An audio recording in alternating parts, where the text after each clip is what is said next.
ছোট্ট একটা ঘটনা দিয়ে আজকে শুরু করতে চাই আমাদের এই এপিসোডটি, এবং আশা করছি যে এই ছোট্ট ইমেইলটি আশা করছি আপনাদের ভালো লাগবে। যেভাবে লেখা আছে সেভাবেই পড়ছি।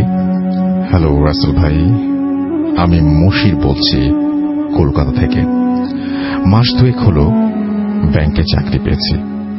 প্রথম পোস্টিং দিয়েছে মুর্শিদাবাদের চৌগাছায়। অফিস থেকে ফিরে রান্নার ব্যবস্থা করছিলাম, হঠাৎ মায়ের ফোন এলো। বাবার মাইল্ড অ্যাটাক করেছে। মাকে আশ্বস্ত করলাম, এই বলেছে আমি যত তাড়াতাড়ি সম্ভব আসছি।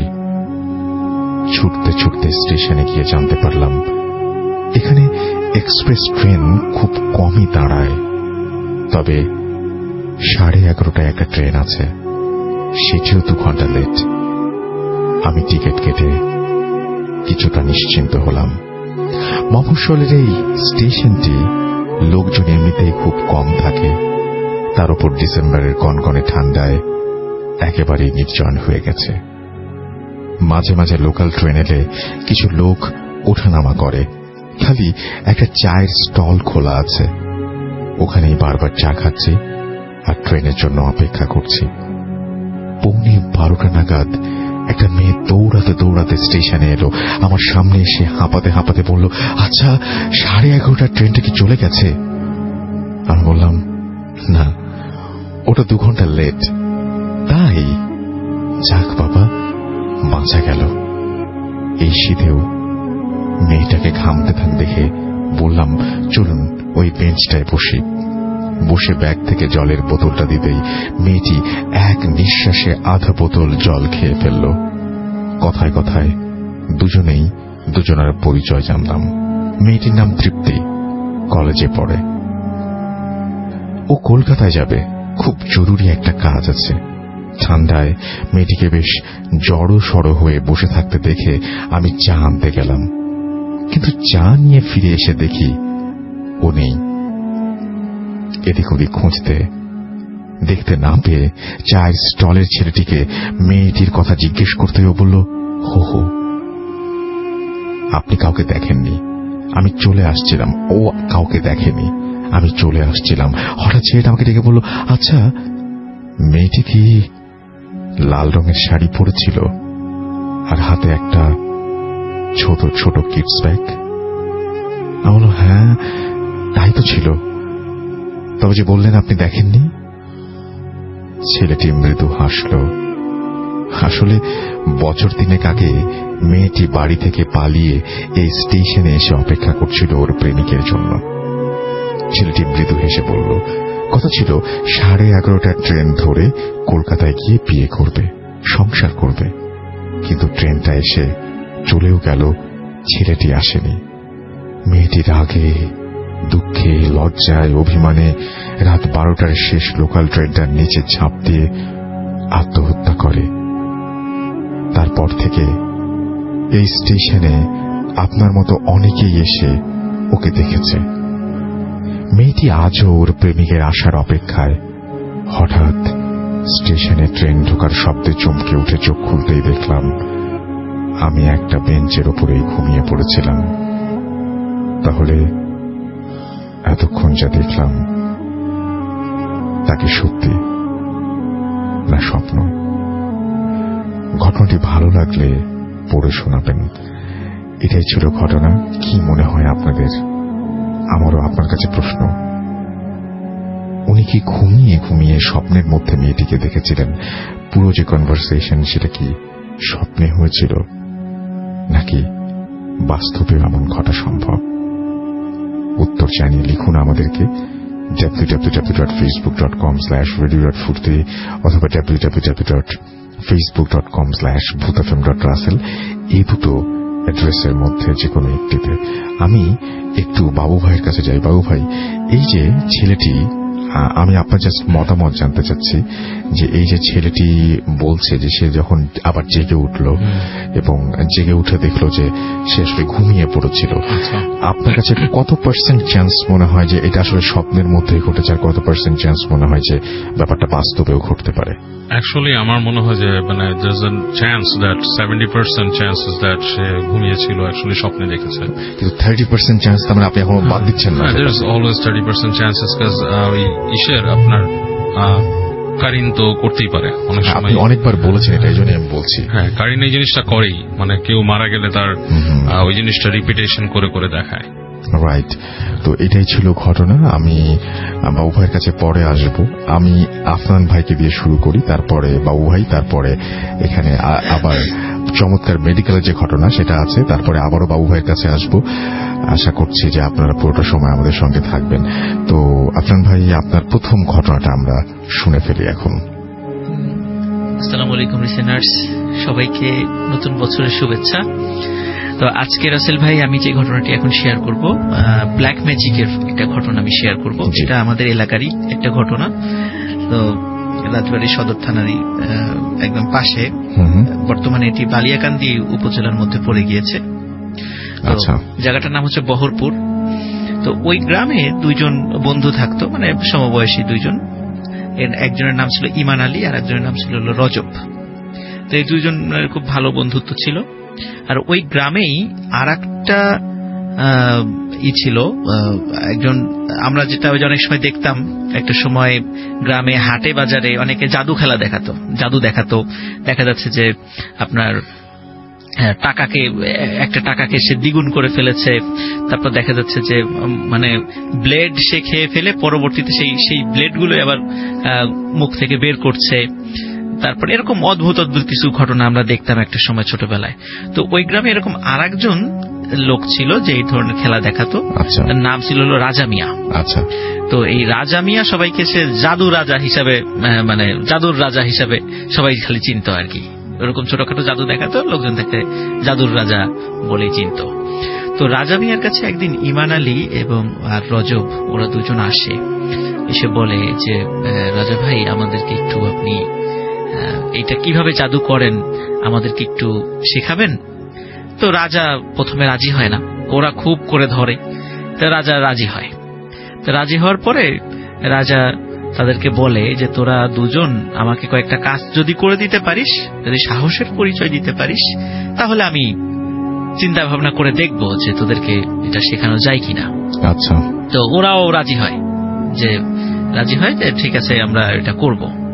তো ওদের প্রথম যে মানে ফার্স্ট অ্যাসাইনমেন্ট যেটা ছিল সেটা হচ্ছে যে রাজা মিয়া বলে ওদের গ্রামের কাছে একটা কবরস্থান আছে, সে কবরস্থান থেকে একটা লাশের হৃৎপিণ্ডটা কেটে নিয়ে আসতে হবে। এবং সে বলেও দেয় যে কবে যাবে, সেও বলে দেয় আমি একসময় বলবো, তখন তোরা গিয়ে ওই জিনিসটা নিয়ে আসবি। তো বেশ কিছুদিন পরে রাজা মিয়া ওদেরকে বলে যে কবরস্থানের উত্তর দিকে একটা নতুন কবর হয়েছে, তোরা পূর্ণিমার রাত্রে গিয়ে ওই কবরটা খুঁড়ে ওই লাশের হৃৎপিণ্ডটা নিয়ে আসবি। তো যাওয়ার পথে কিছু ঘটনা ঘটতে পারে, কিন্তু ওদিকে কিন্তু কোনো নজর দেয়া যাবে না। তো রাজা মিয়া এবং মানে রাজা মিয়ার কথা অনুযায়ী ইমান আলী এবং যে রজব ওরা দুজন পূর্ণিমার রাত্রে রওনা দেয়। তো যখন যাচ্ছিল কবরস্থানের ঠিক একটু আগে দেখে যে একটা খেজুর গাছের নিচে একজন বুড়ি, মানে ওই সময় কিন্তু শীতের রাত ছিল আর কি, তো একজন বুড়ি একটা কম্বল মুড়ি দিয়ে শুয়ে আছে। তখন যাওয়ার পথে বলতেছে যে বাবা তোরা কোথায় যাচ্ছিস? তখন বলছে যে আমরা তো একটু সামনে যাব। তখন বলছে আমি বুঝতে পেরেছি তোরা কবরস্থানের দিকে যাচ্ছিস, বাবা কবরস্থানের দিকে যাস না। তখন বলে যে আপনি এই মানে যাত্রা পথে একটা কাজ করতে যাচ্ছি, আপনি এখন বাধা দিচ্ছেন কেন? এরকম ওরা বেশ বকাঝকা করে বুড়িকে। বুড়ির কথা শোনে না। তখন ওরা কবরস্থানে যায়, দিয়ে দেখে সত্যি কবরস্থানের উত্তর দিকে একটি নতুন কবর হয়েছে, সদ্য কাঁচা বাঁশ দিয়ে ঘিরে রাখা হয়েছে সেটা। তো ওরা ওখানে গিয়ে হাতে ছোট টর্চ লাইট ছিল, তো ওই টর্চ লাইট দিয়ে আলো জ্বালিয়ে ওরা কবরটা খোঁড়া শুরু করে। তো সবাই দুইজন মিলে কবর খোঁড়ে, দেখে হ্যাঁ ঠিক আছে নতুন কবর, ভিতরে লাশ একদম মানে কাফনের কাপড় ধপধপে সাদা। তো ওরা মানে ওদের শর্ত ছিল প্রথমে মানে মুখটা যেন কেউ না দেখে, জাস্ট মানে চাকু দিয়ে দ্রুত মানে বুকটা কেটে ভিতর থেকে হৃৎপিণ্ডটা বের করে, কিন্তু লাশের মুখটা দেখা যাবে না, এরকম একটা শর্ত দিয়েছিল রাজা মিয়া। তো ওরা ঠিক যে কাজ করতে পাঠিয়েছে ওরা সেই কাজটি করে। ওরা চাকু দিয়ে হৃৎপিণ্ডটা কেটে বের করে নিয়ে আসে। এর মধ্যে হঠাৎ করে মানে রজব যে সে বলে যে আচ্ছা এই আমরা তো মুখটা দেখলাম না, যার কার লাশ নিয়ে যাচ্ছি তার তো মুখ দেখছি না। তো ওরা এখন ইমান আলী বলে না না লাশ রাজা তো দেখতে মানা করেছে। তো বলে যে না তারপর একটু দেখি যে কারটা। তখন রাসেল ভাই যখন ওই লাশের মুখটা সরায় তখন ওরা রীতিমতো দুজনই ভয় পেয়ে যায়। কারণ হচ্ছে একটু আগে যে মহিলাটাকে তারা দেখে এসেছিল বলছিল যে বাবা ওদিকে যাস না, আসলে ওইটা সেই মহিলারই লাশ ছিল। ওরা দুজন দেখে খুব মারাত্মক ভয় পেয়ে যায় এবং দ্রুত তাড়াতাড়ি ওখান থেকে মানে কোনো মতে লাশটা মানে কবরটা আগের জায়গায় মানে করে আগের মতো করে দ্রুত চলে আসে এবং রাত্রেই রাজা মিয়ার বাড়িতে চলে আসে। তো রাজা মিয়ার কাছে ওই জিনিসটা মানে হৃৎপিণ্ডটা যখন দেয়, রাজা মিয়া বলে যে তোরা তো খুব সাহসের একটা কাজ করেছিস। তখন ওরা বলে যে আমরা তো ওই লাশের মুখটা সরিয়ে ফেলেছিলাম, আমরা তো দেখেছি যে ওটা একজন বৃদ্ধ মহিলার লাশ। তখন বলেছিল যে তোদেরকে মানা করেছিলাম, যাই হোক তেমন কোনো সমস্যা হবে না, তবে কাজটা করা উচিত হয়নি, এরকম রাজা মিয়া বলে আর কি। আর তারপরে রাসেল ভাই মানে এরপরে একদিন বলে যে তোরা তো ভালো একটা কাজ করেছিস, তো এক সপ্তাহ পর একটা ডেট দেয় যে এই রাত্রে তোরা দুজন আমার বাড়িতে আসবি, তোদেরকে আমি কিছু জিনিস শিখিয়ে দেব। আচ্ছা। তো সত্যি এক সপ্তাহ পরে দুজন আসে। আসার পর ওরা যখন আসে দেখে যে উঠানে একটি ছাগলের মাথা বিচ্ছিন্ন বডি থেকে একটু উঠানে একটি ছাগল পড়ে আছে। তো আর একটা জিনিস আছে ভাই, ছাগলের মাথা থেকে বডি বিচ্ছিন্ন কিন্তু একটা ফোঁটা রক্তও সেখানে নাই, এক ফোঁটা রক্তও সেখানে নাই। এবং ছাগলের পাশেই একটি জায়গায় একটা বড় আকৃতির পায়ের ছাপ সে দেখতে পায়, দুটো পায়ের ছাপ, মানে মানুষের যেরকম দুটো পা থাকে এরকম দুটো পায়ের ছাপ, কিন্তু ছাপগুলো গোলাকৃতির এবং অসম্ভব রকমের বড়। তো দেখে ওরা বেশ ভয় পেয়ে যায় যে এখানে আসলে কি ঘটেছে, কি এখানে দাঁড়িয়েছিল। ওরা একটু ভয় পায়। তাই হোক সে রাজা মিয়ার বাড়িতে যায়, রাজা মিয়ার সাথে কথা বলে। রাজা মিয়া তখন ওদেরকে কিছু বিষয় শিখিয়ে দেয় এবং বলে যে এই জিনিসগুলো কার্যকর হওয়ার জন্য তোদেরকে আরো কিছু কঠিন কাজ করতে হবে। আচ্ছা। ওরা সেটা রাজি হয়। তখন এর মধ্যে কি হয় রাসেল ভাই, ওই ওদেরকে শিখিয়ে ওদেরকে আর একটা বিষয় আনতে দেয়া হয় এবং বলা হয় যে একটি মহিলা যিনি সুইসাইড করেছেন, এমন একটি মহিলা, এবং সুইসাইড করতে হবে সে যেন গলায় ফাঁস দিয়ে মারা গেছেন এমন কাউকে। তো এই ফাঁস দেওয়া যেই দড়ি বা যে ওড়না বা যেটা দিয়ে যে ফাঁস দেবে ওই জিনিসটা তাদেরকে নিয়ে আসতে হবে এবং ওই মহিলা কবর দেওয়ার পর তার পাঁজরের 3টি হাড় নিয়ে আসতে হবে। এই ধরনের একটা মানে ভয়ঙ্কর একটা বিষয় তাদেরকে আনতে বলা হয়। তখন ওরা এই জিনিসটা মানে চিন্তা করে আমরা কোথা থেকে এটা আনবো এরকম মানে চিন্তা করতে থাকে। কিন্তু মানে এর মধ্যে ওরা মানে ওদের পাশের গ্রামেই একটা মহিলা মানে ফাঁস দিয়ে আত্মহত্যা করে। ওরা টার্গেট নেয় যে ওই মহিলার কবর থেকে ওই মানে নিয়ে আসবে এবং বহু কষ্টে মানে ওই মহিলার যেই ওড়নাটা ফাঁস দিয়ে সুইসাইড করেছিল সেটাও ম্যানেজ করে এবং ম্যানেজ করার পর এবং সত্যি কবর খুঁড়ে রাসেল ভাই ওই 3টে হাড় তারা নিয়ে আসছিল। আচ্ছা। নিয়ে এসে রাজা মিয়ার কাছে দেয়। আসলে রাসেল ভাই এই রাজা মিয়া ছিল একটা বড় ধরনের একটা ধান্দাবাজ। তো ও এই বিভিন্ন লোকদেরকে দিয়ে ওদেরকে দিয়ে বিভিন্ন এই ধরনের ব্ল্যাক ম্যাজিক করার জন্য যে এলিমেন্টস গুলো প্রয়োজন এইগুলো আসলে ম্যানেজ করার চেষ্টা করছিল এবং এটা নিজের স্বার্থে কাজটা করছিল এবং ওদেরকে দিয়ে ওদেরকে একটা টোপ হিসাবে ব্যবহার করছিল যে বিপদ যদি পড়ে তো ওরাই পড়বে, সে পড়বে না। সেটাই। তো ওরা সত্যি ওই জিনিসগুলো এনে দেয় এবং এনে দেওয়ার পরে আর একটা বিষয় বলে থাকে যে পূর্ণিমার রাত্রে একটা বিশেষ মাঠে যেতে বলে। ওখানে বহরপুর গ্রামে একটা বিশাল একটা মাঠ আছে, বলে যে ওই মাঠে তোরা যাবি, যাওয়ার পরে দেখবি যে দুজন লোক, একজনের মাথায় কালো পাগড়ি আর একজনের মাথায় সাদা পাগড়ি, দুজন লোক মাঠের মধ্যে বসে কি যেন খাচ্ছে। তোরা দুজন চুপি চুপি গিয়ে ওর দুইজনই মাথা থেকে পাগড়িটা নিয়ে দৌড় দিয়ে চলে আসবি। তো ওরা ওই দিন ওই মাঠে যায় রাসেল ভাই। যাওয়ার পরে দেখে সত্যি তো দুজন লোক মাঠের মধ্যে মনে হচ্ছে কি যেন খাচ্ছে, মাঠ থেকে কি যেন নিয়ে খাচ্ছে। ওরা চুপি চুপি পিছনে গিয়ে রজব এবং ইমান এরা দুজন গিয়েই ওই পাগড়িটা নিয়ে দৌড় দেয়। দৌড় দেওয়ার পর পিছন থেকে অনেক ডাকাডাকি, কিন্তু ওরা তো আগের থেকে শিখিয়ে দিয়েছে পিছন থেকে ডাকলেও পিছন থেকে ফেরা যাবে না, এরকম বিষয় তাদেরকে বলে দেওয়া আছে। ওরা সত্যি পিছন দিকে তাকায় না। কিন্তু অনেকক্ষণ দৌড়ানোর পরে হঠাৎ ইমান আলী খেয়াল করে যে ওর সাথে রজব নেই। ও চিন্তা করে কি ব্যাপার, রজব কোথায় গেল। ও চিন্তা করে হয়তো বা দৌড় দিয়ে রজব আর একদিকে চলে গেছে, ও আর একদিকে চলে এসেছে। ওই চিন্তা করে সে ওই পাগড়িটা নিয়ে, ইমান আলী নিয়েছিল সাদা পাগড়ি, তো ওটা নিয়ে সে যখন রাজা মিয়ার বাড়িতে রাত্রে যায়, গিয়ে দেখে যে রজব তার আগেই ওখানে চলে এসেছে এবং সে সেন্সলেস হয়ে রাজা মিয়ার উঠানে পড়ে আছে। তো রাজা মিয়া তাকে বেশ মন্ত্রতন্ত্র ঝাড়ফুঁক করে তাদেরকে মানে সুস্থ করে। কিন্তু রাসেল ভাই, এই রজব কিন্তু ওই পাগড়ি আনতে পারেনি, সে আসলে আনতে পারে, সে ব্যর্থ হয়েছে। কিন্তু ইমান আলী এনেছিল। ওই ঘটনার পরে রাসেল ভাই রজব আস্তে আস্তে আস্তে আস্তে শুকিয়ে যেতে থাকে। মানে এমন ভাবে সে মানে শুকিয়ে গিয়েছিল যে কোনো মানুষ দেখলে মানে তার পিলে চমকে যাবে, এমন ভয়ঙ্কর তার চেহারা, এবং এত চিকন হয়ে গেছিল রজব আলী, এবং ওইভাবেই সে মারা যায়। তো একদিন মানে ইমান এবং এর ভিতরে কি হয়েছিল ভাই, যেহেতু ইমানকে দিয়ে রাজা মিয়া অনেক কাজ করে ফেলেছে, এখন কিছু কিছু বিষয় ইমান আলীকে শিখিয়ে দিয়েছিল, এবং ব্ল্যাক ম্যাজিক দুইজন একত্রে প্র্যাকটিস করতো, এবং এদের আসলে হিতাহিত জ্ঞানই হারিয়ে ফেলেছিল, ভালো করছে না খারাপ করছে, এরকম মানে অনেক বাজে কাজগুলো তারা দুজন একসাথে করতো আর কি। এর মধ্যে রাসেল ভাই আমরা ইসের কাছ থেকে যেটা জানতে পেরেছিলাম, ইমান আলীর কাছ থেকে, সেটা হচ্ছে এক রাত্রে ইমান এবং রজব দুজনে একই সাথে ব্ল্যাক ম্যাজিক প্র্যাকটিস করছিল। তো সরি, ইমান মানে রাজা মিয়া আর কি। তো রাজা মিয়া ইমানকে বলে যে তুই একটু ঘরের ভিতরে যা, আমার একটু কাজ আছে। তো সে ঘরের ভিতরে গিয়ে বসে এবং রাজা মিয়া বাইরে অপেক্ষা করে, এবং কি যেন তন্ত্রমন্ত্রগুলো পড়ছিল। হঠাৎ মানে ইমান আলী ফিল করলো মানে কি যেন ধূপ ধাপ করে দূর থেকে দৌড়ে দৌড়ে কিছু একটা আসছে, মানে মাটি কাঁপছে, মানে ভূমিকম্পের মতো।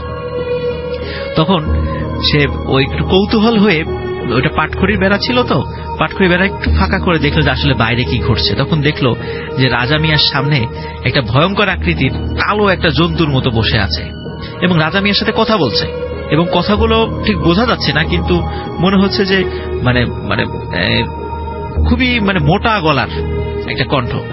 তো এরকম কথা বলতে বলতে হঠাৎ রাজা মিয়ার মানে খুব করুণ স্বরে আর্তনাদ শোনা গেল। তো আর্তনাদ শোনার পরে সেও তখন ভয় থেকে বের হচ্ছে না ইমান আলী ঘর থেকে, এবং একটু পরে ইমান আলী মানে ফিল করলো যে ঠিক যেভাবে ধূপধাপ করে একটা জিনিস এসেছিল, ওই জিনিসটা ওইভাবেই দৌড়ে চলে গেল। তখন ও যখন ঘর থেকে বাইরে বের হলো, তখন কোথাও রাজা মিয়াকে খুঁজে পাওয়া যাচ্ছিল না। তো অনেক রাজা ভাই করে ডাকাডাকি করে, তারপরে গ্রামের লোকজনকে সে ডেকে তোলে। পরে রাজা মিয়ার লাশ মানে একটু দূরেই 100 থেকে 200 মিটার দূরে তার লাশটা উদ্ধার করা হয় রাসেল ভাই। তার দেহ থেকে মাথাটা বিচ্ছিন্ন ছিল, আর তার শরীরে একটা ফোঁটা রক্তও ছিল না, মনে হচ্ছে যে কেউ যেন ওর রক্তটা খেয়ে গেছে। তো এই ঘটনা ঘটার পর রাসেল ভাই রজব মানে ইমান আলী অত্যন্ত ভয় পায়, এবং ভয় পাওয়ার পর সে মানে সব সময় মানুষকে বলতো যে আমাকেও তো মেরে ফেলবে রে, আমাকেও মেরে ফেলবে, আমি যেন কখন মরে যাই। তখন তার মস্তিষ্ক বিকৃত হতে শুরু করে। তার বাড়িতে রেখে দেওয়া হয় যখন, তখন অদ্ভুত রাসেল ভাই ওকে যখন বাড়িতে রাখা হতো বাইরে থেকে দরজা লাগিয়ে দেওয়া হতো, কিন্তু সকাল বেলা দেখতো সে ঘরে নাই, এবং তাকে সেন্সলেস অবস্থায় কবরস্থানের গেটে পাওয়া যেত প্রত্যেক দিন। সে যে কিভাবে যেত সে নিজেও বলতে পারে না। এভাবে তার সে আস্তে আস্তে পাগল হতে হতে পুরো দস্তুর একটা উন্মাদে পরিণত হয়, এবং রাজবাড়িতে বিভিন্ন সময় সে বিভিন্ন জায়গায় ঘুরে বেড়াতো, এবং কাউকে দেখলেই সে বলতো আমাকে মেরে ফেলবে রে, আমাকে মেরে ফেলবে। তার কথাটা এটা এরকমই ছিল সব সময়। এবং 2002 সাল পর্যন্ত আমরা ইমান আলীকে দেখেছি। এরপরে ইমান আলী যে কোথায় গেছে, আদৌ সে জীবিত আছে, মারা গেছে, বা কোথায় হারিয়ে গেছে, আজ 2002 সালের পরে আজ প্রায় 15 বছর 16 বছর ইমান আলীর আর কোনো হদিস নেই। হয়তো বা আছে বাংলাদেশের কোনো এক প্রান্তে, অথবা মরে গেছে, বা কোথায় আছে আমরা কেউ বলতে পারি না, তার ফ্যামিলির লোকও কিছু বলতে পারে না। তো আজকের আসলে এই যে ব্ল্যাক ম্যাজিক, এর আগেও আমরা ব্ল্যাক ম্যাজিক, আমি বা উভয় অনেকেই আমরা ব্ল্যাক ম্যাজিক রিলেটেড অনেক ঘটনা বলেছি। মানে কৌতূহল যে মানুষকে কত করুণ পরিণতির দিকে নিয়ে যেতে পারে, তার প্রমাণ এই ঘটনাই হচ্ছে তার এটা। প্রমাণ। Thank you Rasel. Thank you so much. আমরা কয়েকটা জিনিস আফরান ভাই আপনি আজকে আসার জন্য বা আপনার ঘটনা শেয়ার করার জন্য আমরা কয়েকটা জিনিস একটু বলতে চাই।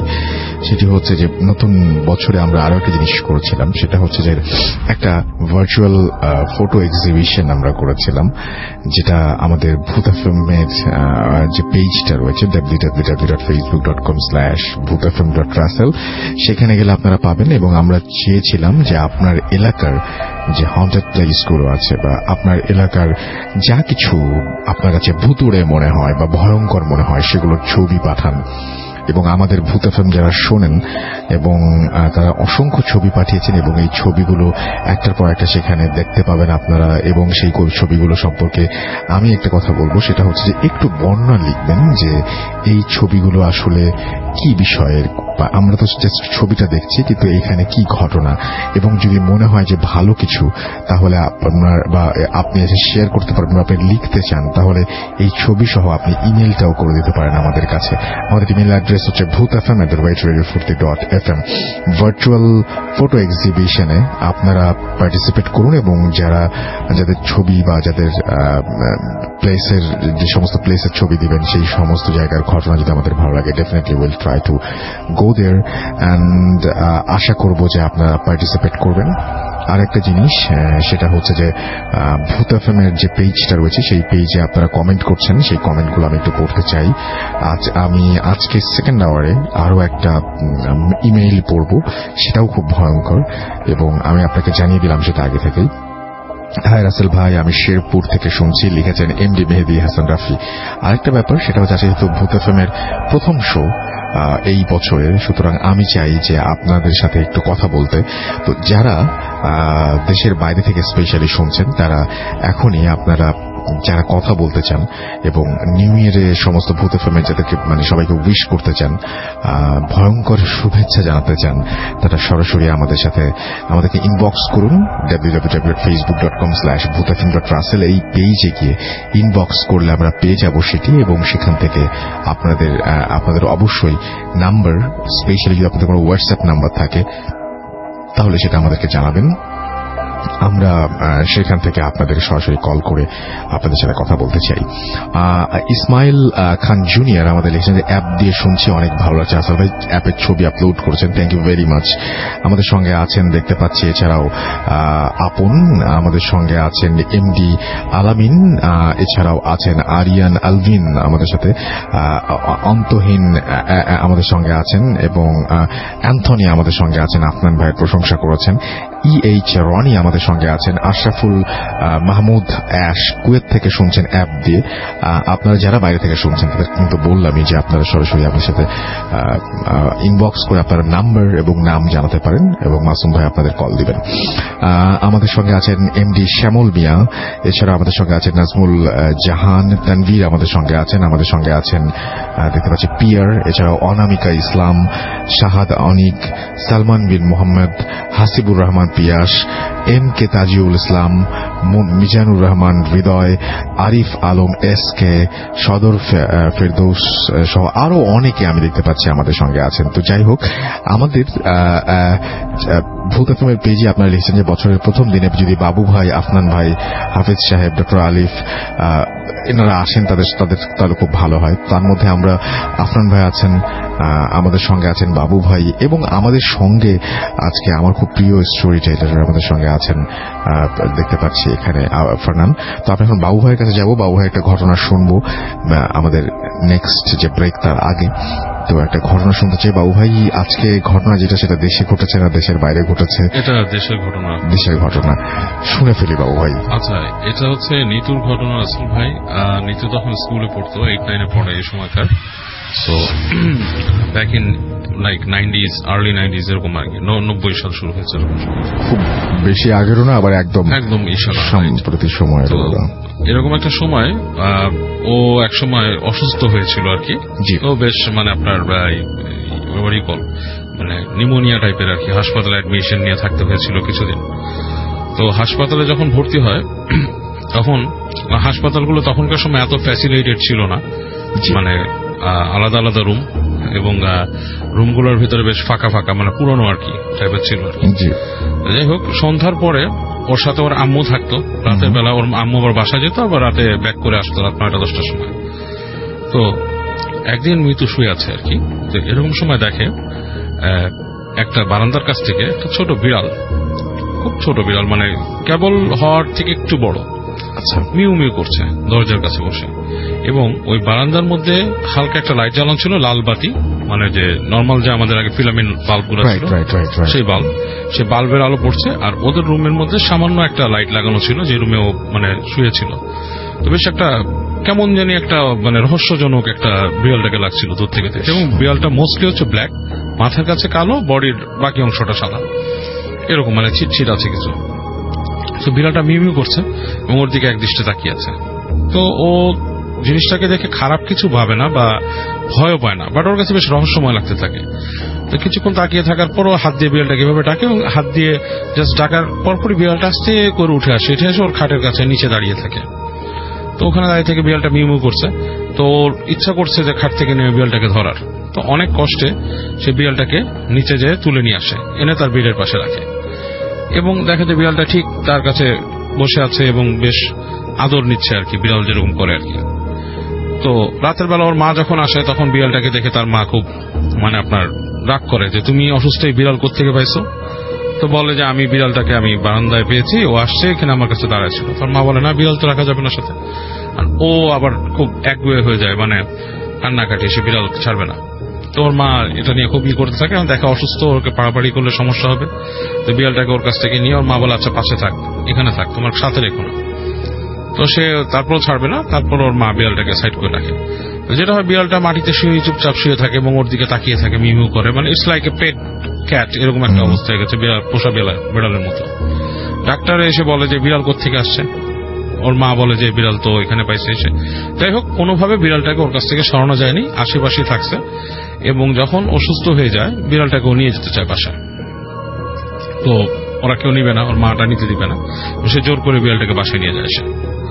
তো বিড়ালটাকে যখন নিয়ে যায়, বিড়ালটা ওর একেবারে মানে খেলার সাথীর মতো হয়ে যায়। এর মধ্যে কিছুদিনের মধ্যে বিড়ালটা একটু বড় হয়ে গেছে, এবং বিড়ালটা আপনার ওইখানে মানে আপনার রুমের মধ্যে চলাফেরা করে, ওর বিছানায় শুয়ে থাকে, জাস্ট লাইক পোষা বিড়ালের মতো। কিন্তু ওর বাবা মার খুব মানে রাগ ছিল বিড়ালটার প্রতি।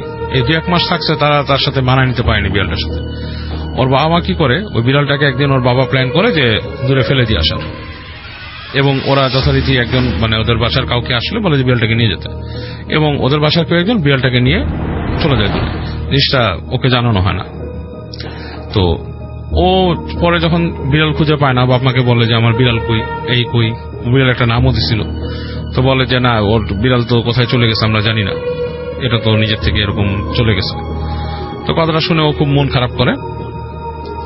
কিন্তু রাতের বেলা ওদের বাসায় ওর মা শুনতে পায় যে ওর রুম থেকে বিড়াল ডাকতেছে, একটা বিড়ালের ডাক, হ্যাঁ, লাইক বিড়াল যেভাবে ডাকতো ঠিক জাস্ট লাইক দ্যাট। তো ওর মা বলে বিড়াল কোত্থেকে ডাকতেছে, এবং দেখে যে মানে ওর মা করে যে বিড়ালকেও নিয়ে আসছে বা সামহাও এটা ব্যাক করছে।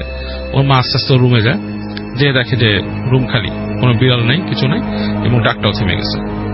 তো ওর মা খুব এটা নিয়ে কনসার্ন যে বিড়াল ডাকে আবার গেলে থেমে যায়, উনি যখন আবার গেট লাগায় চলে আসে আবার বিড়াল ডাকে, এরকম একটা সিচুয়েশন। তো ওর মা খুব হয়ে যায়, সারা রাতি উনি এরকম মানে একটা প্রবলেমে পড়ে এবং উনি উঠে ড্রয়িং রুমে বসে থাকে শেষ পর্যন্ত। এবং এরপরে যেটা হয়, ওর মা এই বিড়ালের ডাকটা তার একটা মানে ফোবিয়ার মতো হয়ে যায়, সবসময় উনি বিড়ালের ডাক শুনতে পান, মানে রাত হলেই সন্ধ্যার পর থেকে ওরকম বিড়ালের ডাক শুনতে পান।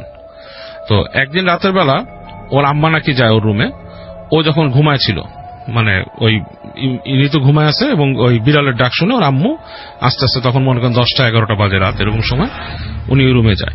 তো রুমে যে উনি ওই গেটটা যখন করতে থাকে, এখন উনি শুনতেছে ওই রুমের মধ্যে একটা গড়গড় গড়গড় করে শব্দ হচ্ছে, বিড়াল যেরকম শব্দ করে অনেক সময়, হ্যাঁ, কিন্তু বিড়ালটা মনে হচ্ছে একটু রাগ টাইপের, মানে গড়গড় করতেছে।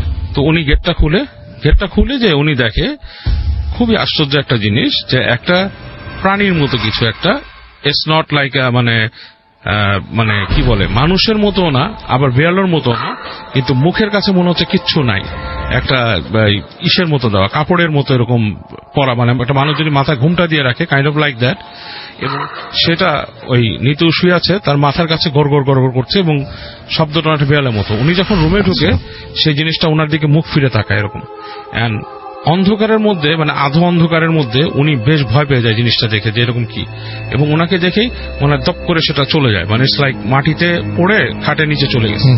তো উনি চিৎকার করে ওঠে, মানে একটা সাউন্ড করে ওঠে, সাউন্ড করে ওঠে, লাইট জ্বালায়, ওর আব্বু আসে, এসে বলে যে কি হয়েছে, তো উনি বলে যে আমি এরকম প্রায় এখানে এরকম বিড়ালের ডাক শুনতাম এবং করতাম, তো মিতুকে ডাক দেয় যে তুমি কি কোন বিড়ালের ডাক শুনছো বা সামথিং লাইক দ্যাট। নিতু বলে যে আমি বিড়ালের ডাক শুনছি, মানে বিড়াল মনে হয় আসে এখানে।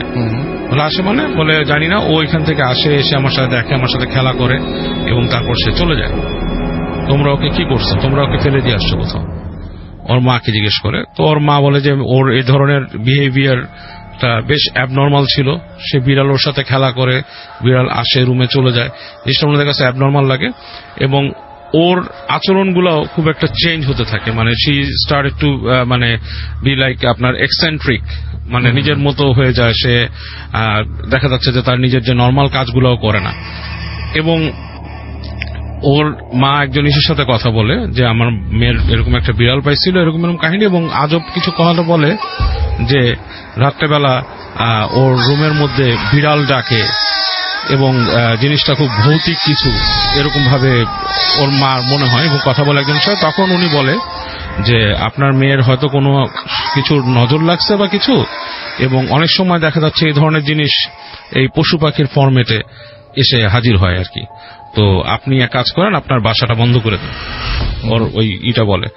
তো এটা বলার পরে উনি হুজুরকে মানে বলেন যে আপনি যে প্রসিজার করার আপনি করে দেন। আচ্ছা।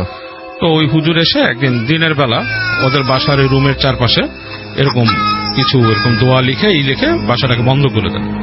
তো যখন বন্ধ করে দেন, ওই দিন রাত্রে সন্ধ্যার পর থেকে রাসেল ভাই ওই বাসার আশপাশে মানে শুধু মনে হচ্ছে যে খুব মানে মানে রাগী বিড়াল যেরকম ঝগড়া করে সেরকম টাইপের গড়গড় গড়গড় বিড়ালেরটা, মানে খুবই মানে ভয়ঙ্কর টাইপের মানে লাগতে থাকে। এবং আশ্চর্যের ব্যাপার, বিড়াল ডাকটা শুনতেছেন উনি, ওর মা এবং ওর বাবা, আর কেউ কিন্তু শোনে না। আর ও ওখান থেকে পাগলের মতো বলতেছে তোমরা কি করছো, তোমরা ওকে আসতে দিচ্ছ না কেন, মানে ওই নিতু ভিতর থেকে বলতেছে।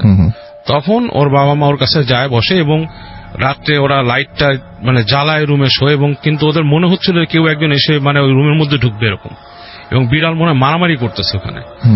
এবং মানে খুবই ভয়ঙ্কর একটা এক্সপিরিয়েন্স ওদের, অ্যাকর্ডিং টু দেম, যারা এই সময়টা মানে স্পেন্ড করছে তারা বলছে যে ভয়ঙ্কর একটা এক্সপিরিয়েন্স, কারণ হঠাৎ মনে হচ্ছে জানলা ভেঙে কেউ চলে আসবে, এরকম একটা অবস্থা। এবং মানে বিড়ালের কিন্তু বিভিন্ন রকমের ডাক আছে রাসেল ভাই, যেটা অনেক সময় খুব ভয়ঙ্কর লাগে, এবং এরকম চলে তাদের বাসায় একদম ফজরে আজান পর্যন্ত এরকম ডাক চলে। এবং দেখা যাচ্ছে নীতিও বেশ অ্যাগ্রেসিভ হয়ে যায় বিড়ালটার জন্য, যে মানে ও নিজেই বুঝতেছে না ও কি বলতেছে, যে মানে বিড়ালটার প্রতি আলাদা একটা ফ্যাসিনেশন, এরকম কিছু একটা ব্যাপার। এন্ড দেন ওই হুজুরকে আবার ডাকা হয়, ডাকার পরে ওর ইসে বলে যে ওই হুজুর এসে বলে যে আপনার মেয়ের উপর প্রভাব খাটাইছে তো, এবং ওটা ওর কাছে ছিল, এটা সম্ভবত হাসপাতাল থেকে ওর আসছে কোন রকম পিশাচ এবং মানে জিন আর কি, যেটা আপনার এরকম করে, এবং ওকে ঝাড়ানো দরকার। তো ওকে ওরা ঝাড়ানোর পরে এবং বলে যে আপনারা পারতপক্ষে ওই বাসা থেকে চলে যান। বিড়ালটাকে কি করছিল তো জিজ্ঞেস করা হয়। তো যাকে দিয়ে পাঠানো হয়েছিল বিড়ালটা, সেটা হচ্ছে যে ওদের বাসায় একটা লোক আসতো, মানে যে কাজ করতো আর কি, ওই কাঠটাটের কাজ করতো আর কি, তার কাছে দেওয়া হয়েছিল। সে বলে যে বিড়ালটা কি করছিল, বলে যে আমি যে ওখানে ওই কাজের মহিলার ছেলের কাছে দিয়েছিলাম, সে যে দূরে ফেলে দিয়ে আসছিল। তো পরে কাজের মেয়ে ছেলেকে ডাকা হয়, বিড়ালটা কোথায় ফেলছিল, তো সে বলে যে এখান থেকে মানে আমাদের বাসার থেকে দূরে ওইখানে নদী ছিল তখন, এখনো আছে মনে হয়, ওই যে আপনার ওই ইসের দিকে, যেটা নাকি হাজারিবাগটা ছাড়া যে জায়গাটা। তো বলে যে নদীর কাছে নিয়ে বিড়ালটাকে ছেড়ে দিছে। তারপর কি মানে কাজের ছেলেটাকে যে ওখানে যে ছেড়ে দিছে। তো বলে কি আশ্চর্য ব্যাপার, বিড়ালটাকে যখন ছাড়ছে সে নাকি মানে বের হয়ে একটা লাফ দিয়ে পানিতে পড়ছে এবং পানির তলে চলে গেছে, সে মানে ডুব দিয়ে পানির তলে চলে গেছে। এবং হয় না, এবং ওই ছেলেটার যে বিড়ালটাকে ছাড়ছিল তার নাকি অনেক জ্বর আসছিল, এবং সে এমন ভয় পাইছিল ওই ছেলেটা, এবং সে এমন ভয় পাইছিল যে সে আর ওই মানে ধারে কাছে কতদিন ওই বাসার এখান থেকে আসে নাই।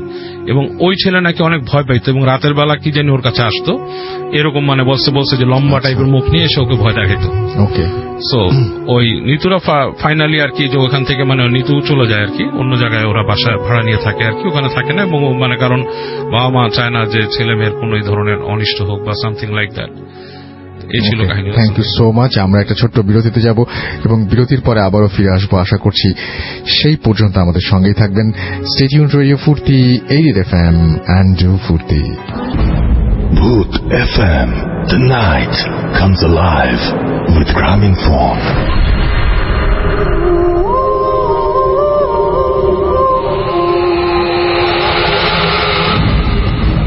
Bhoot FM.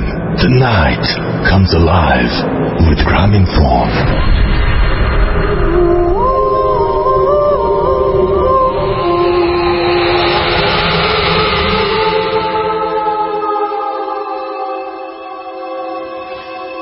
Welcome back. শুনছেন সব সময় রেডিও ফুর্তি 80 FM। আমি রাস্তার আছি সাথে, and the night comes live with Grameenphone.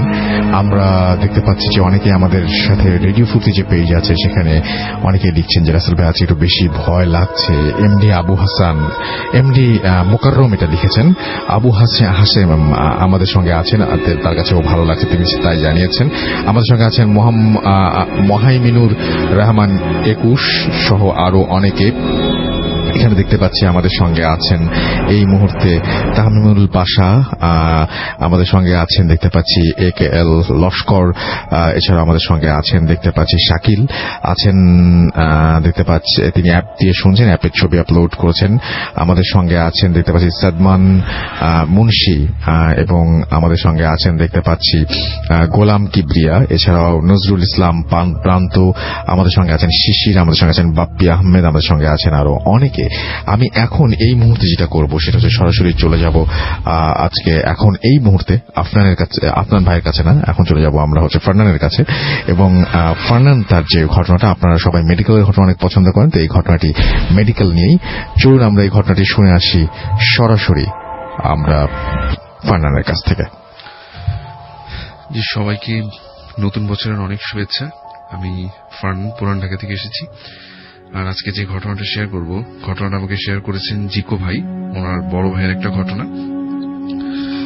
তো ওনার বড় ভাই একজন MBBS ডক্টর, এবং ওনার একটা জীবনের একটা পর্যায়ে উনি যেটা করেন যে ওনার যে দেশের যে বাড়ি, গ্রামের বাড়ি যেখানে, সেখানে একটা হাসপাতালে বেশ কিছু সময় ধরে উনি চিকিৎসা পেশায় নিয়োজিত ছিলেন। মানে ওখানে বেশ 6 মাসের মতো সে ওখানে বসতেন ওই হাসপাতালে। তো ওই সময়টাতে একটা ঘটনা তার সাথে ঘটে, এবং এই ঘটনাটাই আজকে আমি শেয়ার করব। তো ওনার যে কাজটা মেইনলি ছিল যে সব পেশেন্টদের দেখার পরে যেই কোনো ধরনের যদি বেওয়ারিশ লাশ আসতো, সেই লাশগুলোকে পোস্টমর্টম করা। আচ্ছা। তো এই ঘটনাটা যে সময়টাতে ঘটে, ঠিক তার প্রায় মাসখানিক ধরে এরকম বেওয়ারিশ আসে নাই। আচ্ছা। মানে অফ ছিল আসাটা।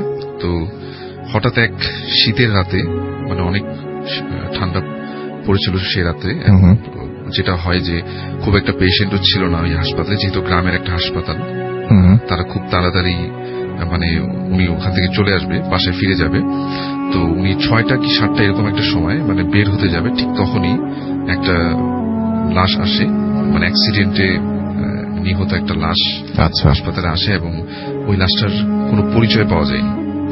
অনেকক্ষণ ধরেই তারা চেষ্টা করে আশেপাশের এলাকার লোকজন যে লাশটা আসলে কোত্থেকে এসেছে, মানে হাইওয়ে রোডের উপরে লাশটাকে পাওয়া যায়, তার কোনো পরিচয় পাওয়া যায়নি।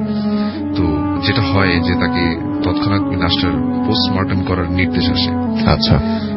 তো উনি যেটা করেন, যেহেতু উনি এই কাজটা অনেক আগে থেকেই করে আসছেন, তো কাজটা ওনার জন্য খুব একটা কঠিন কিছু না, রেগুলার কাজের মতো রেগুলার করে থাকেন।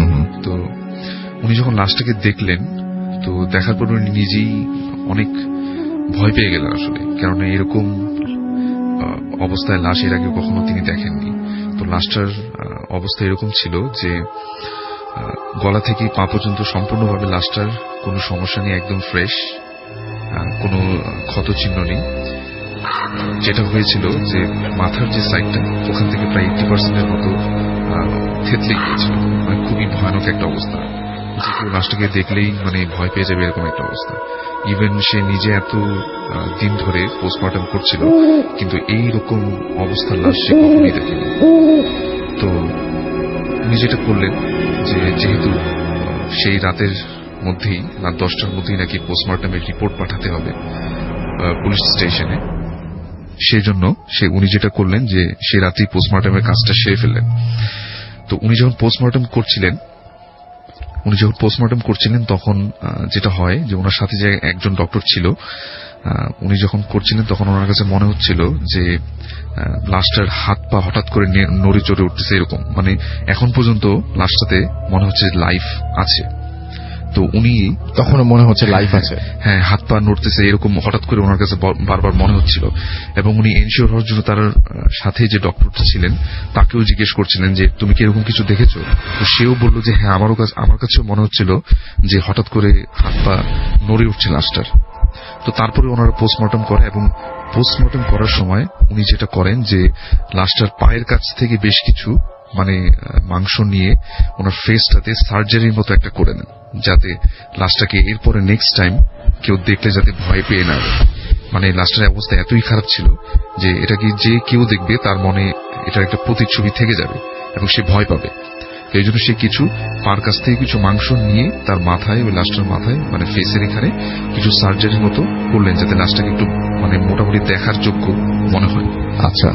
তো তারপর উনি লাশটাকে মানে কাজ শেষ করে উনি ওনার, তখন বাজে রাত 10টা, উনি ওনার বাসায় যাবেন। ওনার বাসা ছিল সেই গ্রামের একটু ভিতরে, মানে ওনাদের হাসপাতালটা থেকে প্রায় 5 মাইলের মতো পথ তাকে যেতে হবে। উনি নর্মালি হাসপাতাল থেকে বের হয়ে দেখলেন যে বাইরে প্রচুর ঠান্ডা, প্রচন্ড কুয়াশা, আশেপাশে ছোট যে টং দোকানগুলা সবগুলো একদম বন্ধ হয়ে গেছে, কোনো রিক্সাও পাওয়া যাচ্ছে না। এই এলাকায় কিছু কিছু রিক্সা যেগুলো ব্যাটারি চালিত রিক্সা, মানে সে রাত্রে কোনো কিছুই ছিল না। সেই একটা সময় তার মনে হচ্ছিল যে সম্পূর্ণ রাস্তা হয়তোবা তাকে হেঁটেই যেতে হবে। আচ্ছা। এবং যখন সে হাসপাতাল থেকে বের হয়ে হাইওয়ে রোডটাকে ক্রস করে নিচে নেমে যাবে, মানে গ্রামের পথ ধরে ভিতরের দিকে যাবে, তখনই তার কাছে হঠাৎ করে রাস্তার উপরে একটা জিনিস চোখে পড়ল। সেটা হচ্ছে রাস্তার একটা পাশে জমাট বাঁধা বেশ কিছু রক্তের দাগ। আচ্ছা। তখন এটা দেখার পরে সে বেশ মানে একটু খারাপ লাগলো যে হয়তোবা ওই লাশটাই এখানেই অ্যাক্সিডেন্ট করেছিল, যেহেতু এই হাইওয়ে রোডটা থেকেই লাশটাকে নেওয়া হয়েছিল হাসপাতালে। তো তারপর উনি যেটা করলেন যে ওনার বাসার উদ্দেশ্যে উনি হাঁটতে থাকলেন, কোনো কিছুই সে পাচ্ছিলেন না। একটা পর্যায়ে তার কাছে মনে হচ্ছিল যে ব্যাক করে সে মানে হাসপাতালেই চলে যাবে, কেননা এরকম তার কাছে এরকম একটা ভয় লাগতেছিল এবং অস্বস্তি লাগতেছিল যে তার কাছে মনে হচ্ছিল যে আমি বাসায় না ফিরে হাসপাতালে আবার ফিরে যাই। সে চিন্তা করলো যে আমি বাসায় ফোন করে দেন হাসপাতালে আবার চলে যাই। আবার একটা সময় চিন্তা করলো যে না, আমি বাসায় চলে যাই, যেহেতু লাশটা হাসপাতালে রয়েছে। তার কাছে খুব মানে অস্বস্তি ফিল করতেছিল, সে তার কাছে ভালো লাগতেছিল না যে সে কি করবে আসলে। তো একটা পর্যায়ে এরকম করতে করতে সেই গ্রামের রাস্তা ধরে যখন সে হাঁটছিল, হঠাৎ করে দেখলো যে দূর থেকে একটা রিক্সা তার সামনে এসে দাঁড়ালো, এবং রিক্সাটা ছিল ব্যাটারি চালিত রিক্সাগুলোর মতো একটা রিক্সা, এবং ওটাতে একটা রিক্সাওয়ালা বসা ছিল। এবং রিক্সাওয়ালা ওনাকে বললেন যে আপনি কোথায় যাবেন, আপনাকে আপনার গন্তব্যস্থলে আমি পৌঁছে দেব। তো উনি একটু চিন্তা করলেন যে না, ঠিক আছে, যেহেতু রিক্সাটা পেয়ে গেছি, এখন বাসার উদ্দেশ্যে যাওয়া যাবে। এবং রিক্সাওয়ালার বর্ণনাটা আমি এইভাবে দিব যে রিক্সাওয়ালাটা বসা ছিল, ওনার সম্পূর্ণ শরীর চাদরে ঢাকা ছিল, মুখে একদম জাস্ট চোখটা দেখা যাচ্ছিল, আর বাকি সবকিছুই মানে শীতের জন্য সে শীতের কাপড় চোপড় পরেছিল, এরকম একটা অবস্থা। আচ্ছা। তো উনি বললো যে আমাকে এই জায়গায় নিয়ে যেতে হবে, এই বাজার এখানে নামিয়ে দিতে হবে। তো রিক্সাওয়ালা তাকে একদম সুন্দর মতো তার বাসার সামনে যে বাজারটা সেখানে তাকে নামিয়ে দেয়। এবং যখন সে রিক্সা থেকে নেমে 50 টাকার একটা নোট ওই রিক্সাওয়ালাকে দিতে যাবে, তখন রিক্সাওয়ালা তাকে বললেন যে স্যার, আমি ভাড়া লাগবে না, আমাকে জাস্ট একটা ছোট্ট উপকার করবেন। আচ্ছা। এই কথা বলে রিক্সাওয়ালা তার পকেট থেকে বের করলো একটা কাগজ বের করে তার হাতে দিল, এবং সেটা দেওয়ার সাথে সাথে রিক্সাওয়ালা রিক্সাটা চালিয়ে চলে গেল, আর কিছুই সে বলল না। এবং সে নিজেও একটা হাতে কাগজ এবং একটা হাতে ওই 50 টাকার নোটটা নিয়ে সে নিজেও চিন্তা করতে থাকলো যেটা আসলে কি হলো, মানে এটা আসলে কি দিল আমাকে আসলে, এবং ভাড়াটাই বা সে নিল না কেন। একটা পর্যায়ে সে তার নিজেকেই আশ্বস্ত করতে লাগলো যে যেহেতু সেই গ্রামের একজন ডক্টর এবং একদম সদর হাসপাতালই ওনার পোস্টিং, তো গ্রামের অনেক মানুষকেই সে মানে ফ্রিতে ট্রিটমেন্ট দিয়ে থাকেন। তো ওনার কাছে মনে হচ্ছিল যে ওনার কাছে যে ছোট্ট একটা সাহায্যের কথা বললো, এটা হয়তো ওনাকে হয়তো কেউ চিনে থাকে, ওনারই হয়তো কোনো পেশেন্ট ছিল, তো ওনাকে জাস্ট মানে ভাড়াটা না নিয়ে জাস্ট তাকে একটা সম্মানার্থে তাকে বাসায় নামিয়ে দিয়ে চলে গেছে, এরকম কিছু একটা। বা কোনো মেডিসিন বা কিছু একটা পরে তার কাছে হয়তো বা নিতে আসবে, সে মানে কোন দরিদ্র মানুষ দাবি করবে এরকম কিছু একটা। তো সে জাস্ট রীতিমতো তার বাসার কাছে এসে মানে সে বাসায় ঢুকে গেল এবং সবকিছু নর্মালি ছিল। বাসায় আসার পরে তার ওই লাশটার কথাও সে আস্তে আস্তে ভুলে যাচ্ছিল, এবং যখন সে রাত্রে ঘুমাতে যাবে তখন তার হঠাৎ করে ওই ছোট্ট কাগজটার কথা মনে পড়লো যে আমাকে তো একটা কাগজ দিয়েছিল, ওটাতে আসলে কি লেখা সেটা তো দেখা হয়নি। তো সে যেটা করলো, বিছানায় ঘুমানোর সময় সে কাগজটা হাতে নিয়ে দেখলো, এবং কাগজটা যখন সে খোলার সাথে সাথে সে বেশ অবাক হয়ে গেল। সে দেখলো যে ওটা নর্মাল কোনো কাগজ ছিল না, ওটা ছিল তার হাসপাতালের যে প্রেসক্রিপশন, যেটাতে তার হাসপাতালের নাম লেখা এবং তার নিজের নামও লেখা আছে ওই প্রেসক্রিপশনটাতে। এবং ওই প্রেসক্রিপশনটাই তাকে ওই রিকশাওয়ালাটা দিয়েছে, এবং প্রেসক্রিপশনের মাঝখানে লেখা ছিল যে আমাকে আর কষ্ট দিবেন না, আমাকে কাল সকালের মধ্যেই কবর দেওয়ার ব্যবস্থা করেন। জাস্ট এই কথাটুকু লেখা ছিল। আচ্ছা, তখন এই কথাটা পড়ে মানে সেই মানে একদম যেটা বলবো যে একদম থান্ডার হয়ে গেল, যে এটা কি লেখা আসলে, এবং এটা আসলে কে, মানে ওই লোকটা কে ছিল আসলে, এবং তাকেই বা কেন এই কাগজটা দিতে আসলো। ওই রিকশালাটা তো তার একদমই অপরিচিত, এর আগে কখনোই সে তার সাথে কথা বলেনি, এবং আসলে কে ছিল সে সেই রাতে একদম প্রচন্ড ভয় পাচ্ছিল, এবং বারবার তার কাছে মনে হচ্ছিল যে লাশটা সে পোস্টমর্টেম করে আসছে ওই লাশটাই নাকি রিকশাওয়ালাটা। সে বেশ মানে ভয় পাচ্ছিল, এবং সে যেটা হয় যে সারা সে ঘুমাতে পারেনি, এবং ভোরের দিকে সে হাসপাতালের দিকে রওনা হয়, এবং হাসপাতালে যে যারা কর্তব্যরত লোক ছিল তাদের সবাইকে মানে জিজ্ঞেস করার চেষ্টা করে যে গত রাতে যে লাশটা এসেছিল, লাশটা আসলে কোথায় তোমরা পেয়েছিলে। তো অনেকক্ষণ পরে যেটা হয় যে একটা নিউজ পাওয়া যায়, সেটা হচ্ছে যে ওই লাশটা আসলে ওই হাইওয়ে রোডটাতেই একজন রিকশাওয়ালার লাশ ছিল, এবং তাকে মানে একটা ট্রাক তার মাথার উপর দিয়ে চলে যায় এবং সে ওখানেই মারা যায়। তারপরে লাশটাকে হাসপাতালে নিয়ে আসা হয়, এবং যেটা হয় যে ওই হাসপাতালের একটা নিয়ম ছিল যে মানে যদি এরকম কোনো লাশ রিসিভ করতে কেউ না আসে, সেক্ষেত্রে যেটা করতেন তারা, যে হাসপাতালে যে বোর্নগুলো ছিল এগুলোকে কোনো একটা কাজে ইউজ করা হতো। সব জায়গায় এরকম একটা নিয়ম থাকে, তো ওনাদের হাসপাতালেও এরকম একটা নিয়ম ছিল।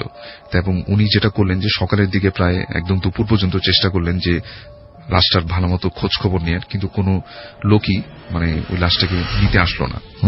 তো উনি তখন যেটা চিন্তা করলেন, যেহেতু তার কাছে একজন রাত্রে এরকম একটা রিকোয়েস্ট করেছিল যে আমাকে ছোট্ট একটা উপকার করবেন, এবং সে যেটা চিন্তা করলো যে লাশটাকে আর সেই মর্গে না রেখে লাশটাকে একদম বেওয়ারিশ হিসেবে দাফনের ব্যবস্থা সে করে দিল। লাশটা জানাজাও পড়ানো হলো এবং লাশটাকে দাফনের ব্যবস্থা করে দেওয়া হলো। Thank you so much. আপনাকে অনেক ধন্যবাদ। আফনান বলছে আবারও ফান্নান, দুজনের নাম খুব কাছাকাছি। আচ্ছা, আমরা একটা ছোট্ট বিরতিতে যাব এবং বিরতির পরে আমরা আবারও ফিরে আসবো। সেই পর্যন্ত আশা করছি আমাদের সঙ্গে থাকবেন। স্টে টিউনড রেডিও ফুর্তি 88 FM and ফুর্তি। Booth FM, the night comes alive with Graminphone.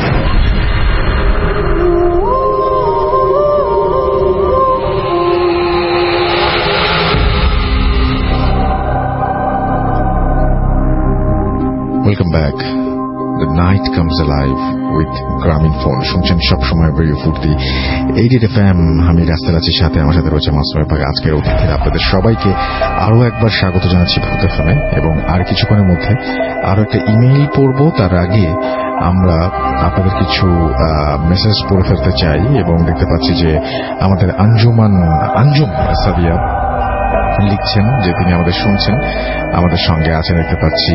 এছাড়াও জাকির হুসাইন, এমডি রবিউল ইসলাম, শাহজাহাল রিসান জুনুন, আরফা আমাদের সঙ্গে আছেন, আমাদের সঙ্গে আছেন অনিন্দ দে, আমাদের সঙ্গে আছেন দেখতে পাচ্ছি, এছাড়াও শিকদার, আমাদের সঙ্গে আছেন শাহাদ অনিক, এমডি ইমন, আরিয়ান জাহিদ, আমাদের সঙ্গে আছেন এমডি আরিফ হুসাইন, আমাদের সঙ্গে আছেন তৃষা চৌধুরী, এছাড়াও আছেন দেখতে পাচ্ছি, এবং তিনি সাথে আছেন, শুনছেন ফ্যামিলির সবাইকে নিয়ে। Thank you so much. Tahura আমাদের সঙ্গে আছেন এবং তিনি বাবু ভাই এবং আফনান ভাই তাদের ঘটনা ভালো লাগে সেটা জানিয়েছেন। অন্তর এসডি আমাদের সঙ্গে আছেন, আহাদ অনিক আছেন আমাদের সঙ্গে, এবং আমাদের সঙ্গে আছেন সৌভিক কলকাতা থেকে, সৌভিক দাস, মেহেদি আমাদের সঙ্গে আছেন, আমাদের সঙ্গে আছেন মারুফুর রশিদ, এছাড়াও আছেন ফারাবি আহমেদ থেকে শুরু করে আরো অনেকে। তো যাই হোক, আমি যেটা করবো এখন সেটা হচ্ছে সরাসরি বাবু ভাইয়ের একটা ঘটনায় চলে যাব, তারপরে আবার ফিরে আসবো আপনাদের কাছে। সেই পর্যন্ত আমার সঙ্গেই থাকুন। আমি চলে যাচ্ছি এই মুহূর্তে বাবু ভাইয়ের সেকেন্ড স্টোরির জন্য। থ্যাংক ইউ রাসেল ভাই। এই কাহিনীটা আমার কাছে শেয়ার করেছেন অ্যান্ডি ওয়েস্ট পাম বিচে থাকতো। আচ্ছা, এখন কোথায় থাকে আমি জানি না। সো অ্যান্ডির দাদার ঘটনা অনেক পুরনো আর কি, অনেক পুরনো দিনের। সো সেই সময় ইটস প্রবাবলি আপনার ফার্স্ট ওয়ার্ল্ড ওয়ারের সময় বা সামথিং লাইক দ্যাট, এরকম একটা সময়ের ঘটনা। সো ওনারা থাকতেন আপস্টেট নিউ ইয়র্কে তখন। তো ওনার দাদা একদিন, অ্যান্ডির দাদা একদিন আপনার শহরে গিয়েছিল কোন একটা কাজে। মানে তখন ওনার যে থাকতো জায়গাটা ছিল আপনার বেশ একটু গ্রাম টাইপের একটা জায়গা, সেখান থেকে শহরে গিয়েছিল। তো শহরে যে তার প্রয়োজনীয় জিনিস কেনাকাটা দোকান চালাতো আর কি, সেখান থেকে কিনে উনি ফিরছিলেন, এবং ফিরতে ফিরতে দেখা গেছে সন্ধ্যার পর হয়ে গেছে, এবং তখন ওই অংশটাতে ঘোড়ার গাড়িতে আসতে হতো, কারণ তাদের ছিল না, মানে এই মডার্ন ট্রান্সপোর্টেশন তেমন ছিল না। কিছু গাড়ি ছিল সেগুলো ওইরকম রাস্তায় চলতো না। তো যাই হোক, তা এক জায়গায় এসে ওনাকে নেমে যেতে হয়, কারণ ওই জায়গাটাতে আর কি ওই যে ঘোড়ার গাড়ি যায় সে আর সামনে যাবে না, তার হাঁটা পথ ধরে কিছু দূর যেতে হবে, যে সেখান থেকে পরে তার করতে হবে আর কি, অন্য কিছু নিতে হবে। যাই হোক, উনি ঘোড়া গাড়ি থেকে নেমে যান, সন্ধ্যা হয়ে যায়, বেশ ঠান্ডার সময়, আপস্টেট অনেক ঠান্ডা। তো হেঁটে হেঁটে যখন যাচ্ছেন, তো যেতে যেতে যে দেখেন যে মানে বেশ অন্ধকার হয়ে গেছে রাস্তা, এবং তখন একটা ভয় ছিল যে ওরকম অঞ্চলে অনেক সময় উল্ফ থাকে, বেশি ঠান্ডার সময় উল্ফ চলে আসে বাইরে। তো এই ভয়টা উনি খুব বেশি পান আর কি। ভয়টা বেশি পাওয়ার জন্য উনি হেঁটে হেঁটে ওখানকার যে একটা ছোট অংশ যেখানে নাকি কিছু দোকানপাট হোটেল টোটেল আছে এরকম জায়গা, ওই জায়গাটা খুঁজে বের করেন। হেঁটে যে একটা হোটেল উনি পান, মোটেল আর কি, পুরনো মোটেল। তো সেই মোটেলে উনি ওঠেন। ওঠার পর বলে যে মোটেলে বলতেছে যে এখন তো বেশ ঠান্ডা পড়ছে, এখানে আপনার বেশি একটা সিট নাই, তুমি এই পাশে একটা রুম আছে, রুমটা তুমি নিতে পারো, বেশ ছোট যদিও, এবং ওইটার হিটিং ঠিক মতো কাজ করে না, সো বি কেয়ারফুল। তো তাকে বলে দেয় যে আরেকটা জিনিস হচ্ছে, ওই মোটেলের যে ইসাকে বলে যে তোমার আরেকটা জিনিস হচ্ছে, তুমি যে মোটেলে থাকবে রাত 8-9টার পর হাঁটাহাঁটি করবা না বেশি, এখানে আসলে ঝামেলা হয়। বলছে কি ঝামেলা? ঝামেলা মানে ঝামেলা, disturbance, we don't want that. তুমি 8-9টার পরে হোটেলে আর করবা না, আর তুমি বেরোবেই বা কেন, ঠান্ডার সময় তোমার হিটিং কাজ করছে না আমাদের এখানে ঠিক মতো, এবং ওই যে প্যাসেজটা মানে করিডোর ওখানেও কাজ করে না ঠিক মতো। তো যাই হোক, ওনার কোনো চয়েস নাই, অ্যান্ডির দাদা ওখানেই উঠেন, এবং যখন যান রুমটা ওনাকে খুলে দেন। খেয়াল করেন যে রাস্তা মানে যে প্যাসেজের দুই পাশে রুম আছে, এবং লাস্টের যে রুমটা ওনাকে থাকতে দিচ্ছে তার অপোজিট আরেকটা রুম, এবং এর মাঝখানে কিছু দূর কয়েকটা রুম নাই আর কি, মানে জায়গাটা মানে পুরোপুরি আপনার বন্ধ। ওখানে কি আছে বা একটা রুমই অত বড় কিনা উনি বুঝতে পারেন না। যাই হোক, যে রুমটা তাকে থাকতে দেয় সেই রুমটা মোটামুটি সাইজ ঠিক আছে, মানে একজন মানুষ থাকার জন্য সিঙ্গেল বেডরুম। উনি ওঠেন, উঠে ওখানে মোটামুটি চেক ইন করেন, ফ্রেশ ট্রেশ হয়ে উনি থাকেন। তো রাত্রেবেলা উনি বসে আছেন, একসময় চিন্তা করে যে নাথিং টু ডু, শুয়ে পড়েন। তখন পর্যন্ত হিটিং এও কোনো কলাপস করে নেই, ভালোই করতেছেন। তো উনি ঘুমায় যান। তো উনি যখন ঘুমায় যান, এক সময় উনি হঠাৎ করে বেশ ঠান্ডা লাগতেছে ওনার। উঠে বসে দেখে যে উনি নর্মাল একটা গেঞ্জি পরে ঘুমাইছিলেন, গায়ে কোনো ভারী কাপড় নাই, জাস্ট কমফোর্টার, এবং দেখে বেশ ঠান্ডা হয়ে আছে রুমের ভিতরে। তো উনি বলছেন যে ওই যে বলছে যে হিটিং সিস্টেম কাজ করে না এটা। তো উনি তাড়াতাড়ি উঠে উনি করতে যান, কাপড় পরাতে যান, গায়ে চাপাতে যান। তো এর মধ্যে উনি শুনেন রুমের দরজায় নক হচ্ছে, টক টক টক টক টক করে নক হচ্ছে। তো উনি জিজ্ঞেস করে যে হু ইজ দিস, কোনো উত্তর নাই, এবং উনি আবার জিজ্ঞেস করে হু ইজ দিস, এবং তখনও কেউ সাড়া দিচ্ছে না। কিন্তু কিছুক্ষণ চুপ করে থেকে আবার উনি মানে চিন্তা করে গেটের সামনে যায়, জিজ্ঞেস করে হু ইজ দিস, কোনো উত্তর নাই। তো উনি আবার ব্যাক করে বিছানায় শুতে যান আর কি। এই সময় আবার নকটা পড়ে দরজায়, তো হু ইজ দিস।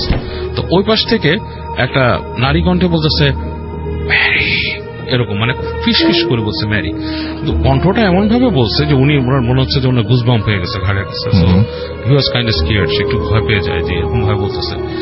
তো উনি বলতেছে, আবার জিজ্ঞেস করে হু ম্যারি, হ্যাঁ বলে উনি আস্তে করে দরজাটা আস্তে করে খুলে ফেলেন।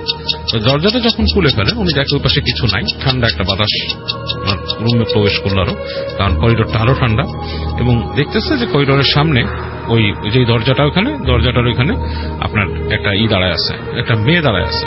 আর মেয়েটা যে দাঁড়ায় আছে দরজাটা খুলে, সে কিন্তু পুরো দেখতে পাচ্ছে না, কৃষ্ণাঙ্গ মেয়ে, মানে একজন ব্ল্যাক মেয়ে দাঁড়ায় আছে, মানে চেহারাটা ভালো দেখা যাচ্ছে না। তো উনি জিজ্ঞেস করতেছে যে তুমি কি আমার দরজা নক করছিলে একটু আগে? তো বলতেছে ইয়েস। বলে কি? বলে কি আমি ভয় পাচ্ছি। কেন? বলে কি আমাকে ওরা আমাকে ধরে নিয়ে যেতে আসবে। কে তোমাকে ধরে নিয়ে যেতে আসবে? No, who's gonna come to get you. তো বলতেছে ওরা আসবে। হ্যাঁ আমি ভয় পাচ্ছি। তো বলতেছে যে তুমি কি মানে তুমি হোটেলের জানাইছো ম্যানেজারকে? তুমি এটা কিছু না বলে গেটটা ঠাস করে লাগায় দেয়। তো উনি রুমের মধ্যে ঢুকে ঢুকে একটু শব্দ হয়ে যায়, কি বললো? এসে বললো যে ম্যারি ধরে নিয়ে যেতে আসবে, এবং বেশ উনি চিন্তায় পড়ে। তো চিন্তায় পড়ার পর উনি আবার যে বিছানায় বসে, এবং কিছুক্ষণ পর যথারীতি আবার ওনার দরজা টকটক করে নক করছে। আচ্ছা। তো উনি জিজ্ঞেস করে হুজ দিস, এবং এইবারও কোনো উত্তর নাই, মানে সেম থিং, দরজার মধ্যে টকটক টকটক করে নক করছে, কোনো উত্তর নেই। তো উনি এবার উঠে বলতেছে যে তুমি কি সেই Mary, are you the Mary, are you Mary, তুমি কি আমাকে করতেছো, মানে are you knocking at the door? তো ওই পাশ থেকে আবার বলছে ম্যারি। তো উনি এবার গেট খুলছে, এইবার দেখে ওনার দরজাতেই দাঁড়ায় আছে কৃষ্ণাঙ্গ মেয়েটা। সে বলছে আমি ভয় পাচ্ছি, আমাকে ধরে নিয়ে যেতে আসবে। তখন উনি রাগ করে উঠছে, একটু রাগ করে উঠে বলছে যে তুমি কে, আমি চিনি না, তুমি আমার রুমের দরজা নক করতেছো রাতের বেলা, হোয়াটস গোয়িং অন, তোমার কি কোনো প্রবলেম আছে? তাহলে তুমি এক কাজ করো, হোটেলের ইকে ডাকো, আমি ডাকতেছি রিসেপশনকে, দাঁড়াও, মানে তাহলে তোমার কি প্রবলেম আছে, অথবা ইউ ক্যান টেল মি যে প্রবলেমটা কি। এই বলে উনি ঘুরে যায়, ওখানে যে একটা বেলের মতো ছিল আর কি, সুইচের মতো, একটা চাপ দেয়। তো চাপ দিতে যে তাকায় ফিরে তাকায় দেখে যে মেয়েটা নাই দরজায়। তো মেয়েটা দরজায় নাই, উনি বলে কি ব্যাপার, কোথায় গেল? So he got curious. উনি আমার ভাবে যে আমি কি মানে এমন কিছু দেখলাম যে মানে কাউকে অফেন্ডেড করে ফেললাম, বা মেয়েটা আসলে প্রবলেমে ছিল।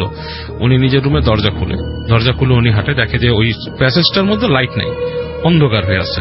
আচ্ছা। আর সামনের যে রুমটা সেটার দরজা একটু খোলা। তো উনি করে কি আস্তে আস্তে যায় যে ওই রুমে ঢুকে উনি দেখে অন্ধকার, মানে ওই রুমের ভিতরে দেখা যাচ্ছে না, মানে লাইক জমাট বাঁধা অন্ধকার টাইপের। তো উনি আবার ফিরে আসে রুমে এসে খুঁজে দেখে কিছু পায় না। ওনার নিজের ব্যাগ ঘেটে যে ওনার যে একটা লাইট ছিল ওই সময়কার, এরকম বড় লাইট পাওয়া যেত রাসেল ভাই, সেই লাইটটা খুঁজে উনি বের করে পথ চলার জন্য, ওইটা নিয়ে আসে।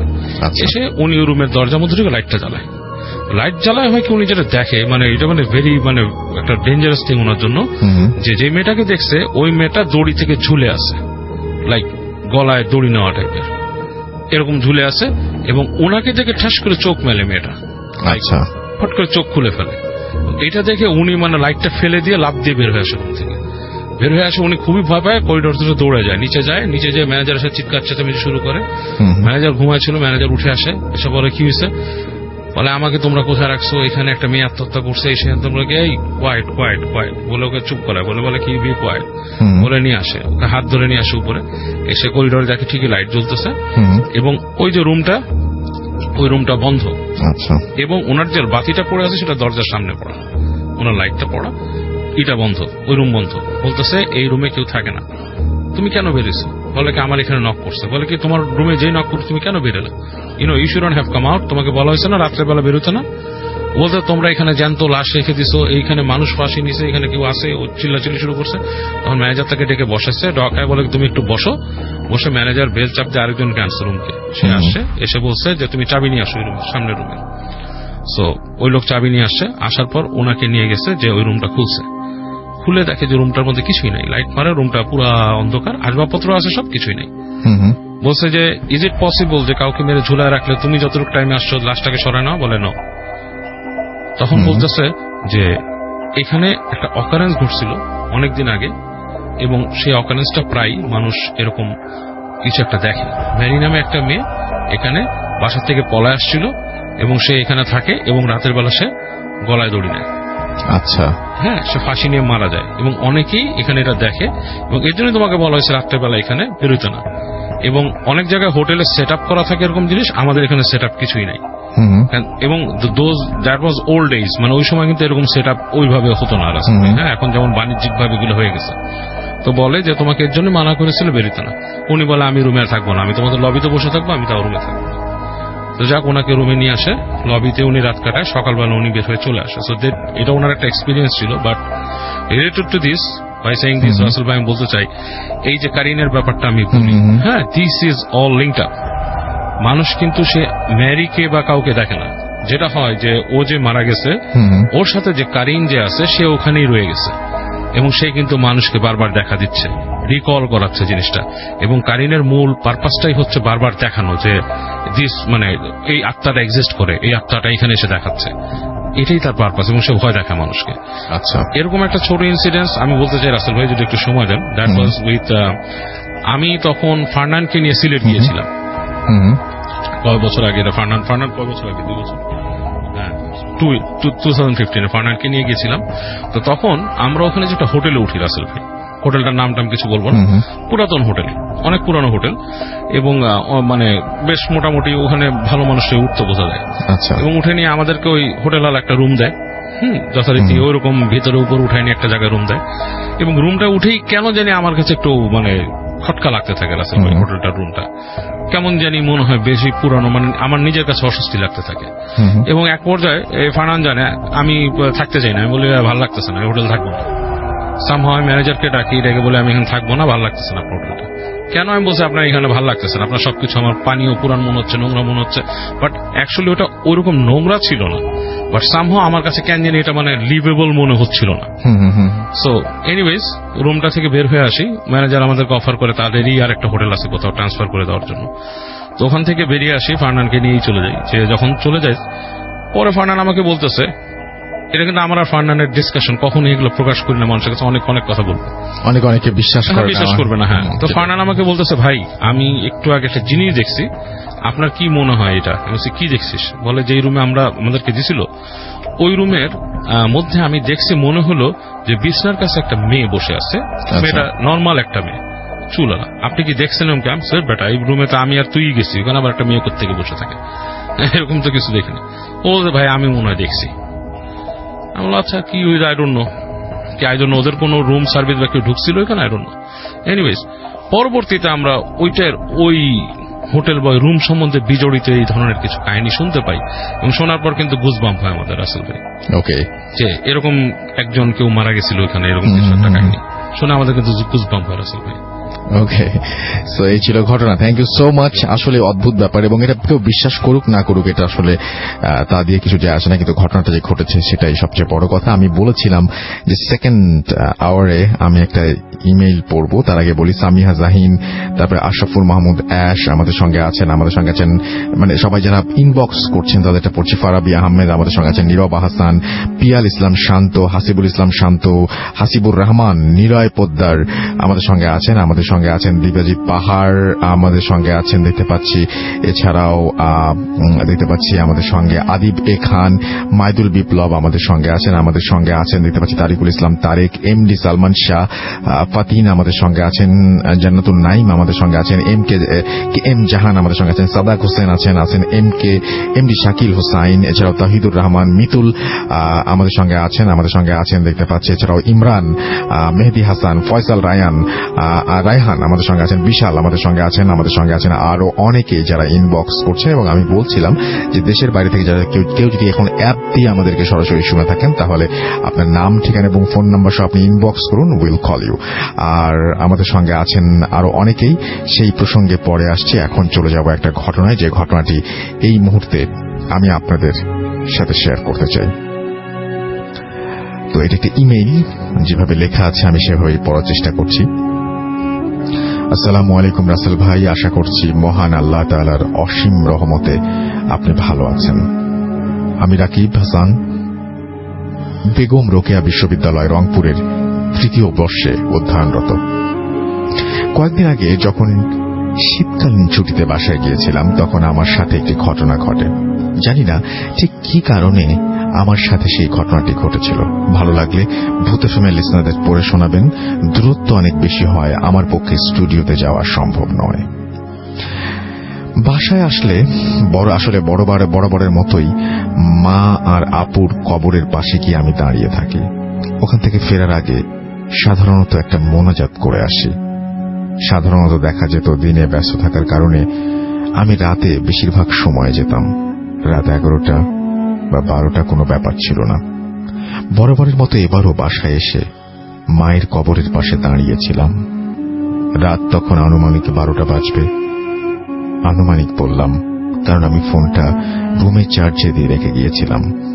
মায়ের কবরের যে দিকটা একটু ধারণা দেই, কবরের সামনে দিয়ে একটা রাস্তা চলে গেছে, পাশে ছোট একটা কলা বাগান, আর একটু এগিয়ে গেলেই একটা 3 রাস্তার মোড়, পাশে একটা কবরস্থান। আমার হাতের ডান সাইডের পাশে বেশ কটা বাড়ি। সাধারণত দিনের বেলায় বাসায় এসে ফ্রেন্ডদের সাথে ঘোরাফেরা করার কারণে দিনে বাসার দিকে কারোরই খোঁজ নেওয়া হয় না। বরাবরের মতো মোনাজাত শেষ করে বাসায় ফিরছিলাম। হঠাৎ মনে হলো অনেকগুলো মানুষ এইদিকে এগিয়ে আসছে। একটু সামনে এগিয়েই বুঝতে পারলাম সামনে একটা লাশ, আনুমানিক 20-25 জন মানুষ এই দিকে নিয়ে আসছে। আমার মনে হলো কি ব্যাপার, কে মারা গেছে এইদিকে? কই, বাবা তো সেরকম কিছু বলল না। আর লাশের সাথে সাধারণত এত কম মানুষ থাকে না, আর কেনই বা এত রাতে দাফন করতে হবে? তো যাই হোক, আমার মনে হলো অনেক রাত, এজন্য হয়তো মানুষ এত কম। লাশ নিয়ে আমরা যখন সবাই সামনে আসলো, দেখলাম এদের একজনকেও আমি চিনি না। একজনকে জিজ্ঞেস করলাম, ভাই কে মারা গেছে? কিন্তু কোনো উত্তর এলো না, শুধু ইশারায় তাদের সাথে চলতে বলল। আমি ভেবে পাচ্ছিলাম না যে কি করব। সত্যি বলতে ভয় জিনিসটা তখন পর্যন্ত কাজ করেনি, কারণ আমি সাধারণত গ্রামের মানুষদের খুব বেশি একটা চিনি না। ভাবলাম হবে হয়তো কেউ গ্রামের, আর অন্ধকার তো, তাই হয়তো কাউকে সেভাবে দেখতেও পাচ্ছি না আর চিনতেও পারছি না। 7-5 না ভেবে আমি তাদের পিছু নিলাম। কিছু দূর এগিয়ে যাবার পরে হঠাৎ করে একজন এগিয়ে এসে আমাকে লাশের খাটিয়া ধরতে বলল। সত্যি বলতে কি, আমি কোনোদিন লাশের খাটিয়া ধরিনি। মা এবং আপু যখন মারা যায়, ভাইয়ারা আমাকে খাটিয়া ধরতে দেয়নি। পরিবারের আমি ছোট কিনা, এই জন্য তারা মনে করত আমি কোনোভাবে ভয় পাব। কিন্তু আজকে এরা আমাকে হঠাৎ করেই বলছে এই কাজটা করতে, একটু ঘাবড়ে গেলাম। তখন বললাম, আসলে এরকম কোনো অভিজ্ঞতাই আমার নেই, এই কাজটি আমি করতে পারবো না। লোকটা এমন চোখ করে আমার দিকে তাকালো, আমি অনেক অনেক ভয় পেয়ে গিয়েছিলাম। কারোর চোখ যে এমন হতে পারে আমার জানা ছিল না। তো বাধ্য হয়ে যখন খাটিয়া ঘাড়ে নিলাম, সত্যি এত ভারী জিনিস আমি কখনো বহন করিনি বলে আমার মনে পড়ে না আমি এত ভারী কোনো জিনিস কখনো বহন করেছি। একটা মানুষ, তার ওজন আর কত হতে পারে? স্বাভাবিক হলে 70 কেজি, সেখানে 4 জন মিলে ধরেছে 70 ভাগ। বুঝেন ওইটা কত কমে যাওয়ার কথা, কিন্তু আমার কাছে মনে হলো ওজন আনুমানিক 3 মণ তো হবেই। খুব কষ্ট হচ্ছিল। তো আমি ভাবলাম সামনের কবরস্থানটিতে হয়তো নিয়ে যাব, কিন্তু কি, সামনের কবরস্থানে না গিয়ে আরো সামনে তারা এগোতে থাকলো। ধীরে ধীরে লোকালয় ছেড়ে একটা ফাঁকা জায়গায় নিয়ে আসা হলো আমাদের। এই জায়গাটা আমি চিনি। ভাবতে লাগলাম কি ব্যাপার, এদিকে তো কোনো কবরস্থান নেই, তাহলে ফাঁকা এই জায়গায় কোথায় কবরস্থ করবে এই লাশটাকে? খাটিয়া থেকে যখন লাশটা নামানো হলো, তখন জানাজার জন্য প্রস্তুত হলো সবাই। ভাবেন রাত প্রায় আনুমানিক 1টা বাজতে চলেছে। এখানে বলে রাখা ভালো যে এতগুলো মানুষ ছিল যে আমরা একটা লাশ আশ্চর্যজনক হলেও কারো কাছে একটা লাইট ছিল না। এবং সব থেকে আমার কাছে অবাক লেগেছে এই বিষয়টা, চাঁদের আবছা আলোয় এত দূর পর্যন্ত আমরা আসলাম। জানাজা শেষে যখন লাশটাকে কবরস্থ করতে হবে, তার একটু আগে আমি একটু সাইডে গিয়ে জুতার হুক লাগাচ্ছিলাম। এরপর যখন সেটি লাগিয়ে লাশের কাছে আসলাম, সব থেকে অবাক করার মতো বিষয় ঘটে তখনই। আমি দেখলাম একটা মানুষও নেই। সামনে খাটিয়া, লাশ পড়ে আছে। ব্যাপারটা আমার কাছে খুব অবাক লাগলো। নিমেষে এতগুলো মানুষ কিভাবে গায়েব হতে পারে? বুঝতে পারলাম খুব বাজে কিছু একটা ঘটতে চলেছে আমার সঙ্গে। আমি ভাবলাম আমাকে এবার এখান থেকে কেটে পড়তে হবে। তো কৌতূহল বশত লাশটাকে দেখতে ইচ্ছে করলো। এটা আমাদের গ্রামের কার লাশ। তাই এগিয়ে গিয়ে যখন কাপড়ের মুখটা খুলে লাশটাকে দেখলাম, লাশের চোখ চেহারাটা দেখে আমি আঁতকে উঠলাম, কারণ লাশের চোখ দুটো ছিল খোলা। কি ভয়ানক দৃষ্টি, খুব ঠান্ডা কিন্তু ভয়ানক সেই দৃষ্টি। রক্ত আমার হিম হয়ে আসার উপক্রম। ওখান থেকে ফিরবো, ঠিক তখনই আমার নাম ধরে সেই লাশটা জেগে উঠল। আমি বুঝতে পারছিলাম না আসলে আমার সাথে এসব কি হচ্ছে। দৌড় দিতে ধরব, দেখি সামনে একটা খাটিয়া, তার সামনে আরেকটা লাশ। এই খাটিয়া আবার কোত্থেকে আসলো? হঠাৎ করেই দ্বিতীয় খাটিয়া থেকে কাফনে মরা লাশটা সামনের দিকে এগুতে লাগলো, আমার দিকে এগিয়ে আসছে। একবার ভাবেন, আমি আর সহ্য করতে পারিনি, নিজের সেন্স ধরে রাখতে পারিনি। শুধু এটুকু মনে হচ্ছিল আমাকে এখান থেকে পালাতে হবে, খুব খারাপ একটা কিছু ঘটতে চলেছে আমার সঙ্গে। সেন্স যখন ফিরল, শুনলাম দূরে মসজিদে আজান দিচ্ছে, ফজরের আজান। এই ভরা ঠান্ডায় আমি ফাঁকা জায়গায় সেন্সলেস হয়ে পড়েছিলাম সারা রাত। চিন্তা করেন কি ভয়াবহ অবস্থা।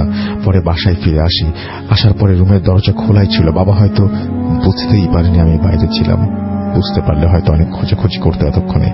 এটাকে জাস্ট একটা দুঃস্বপ্ন ভেবে সেদিনের মতো ঘুমিয়ে পড়েছিলাম। জানি না কি ঘটেছিল সেই রাতে আমার সঙ্গে, আর কেন ঘটেছিল। রাকিব হাসান ফেসবুকের আইডিও দিয়েছেন। আমি ধরে নিচ্ছি যে আপনি যা বলছেন সেটা 100% সত্যি, এবং সেটা যদি সত্যি হয় তাহলে সত্যিই খুব ভয়ঙ্কর।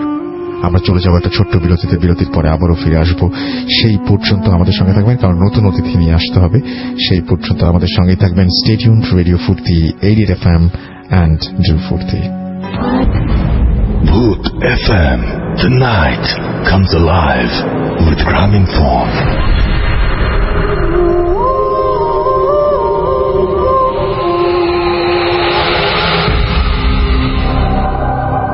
Welcome back. শুনছেন সবসময় রেডিও ফুর্তি 88 FM। আমি রাসেল আছি, সাথে আমার সাথে রয়েছে মাসুম ভাই এবং আজকের অতিথিরা।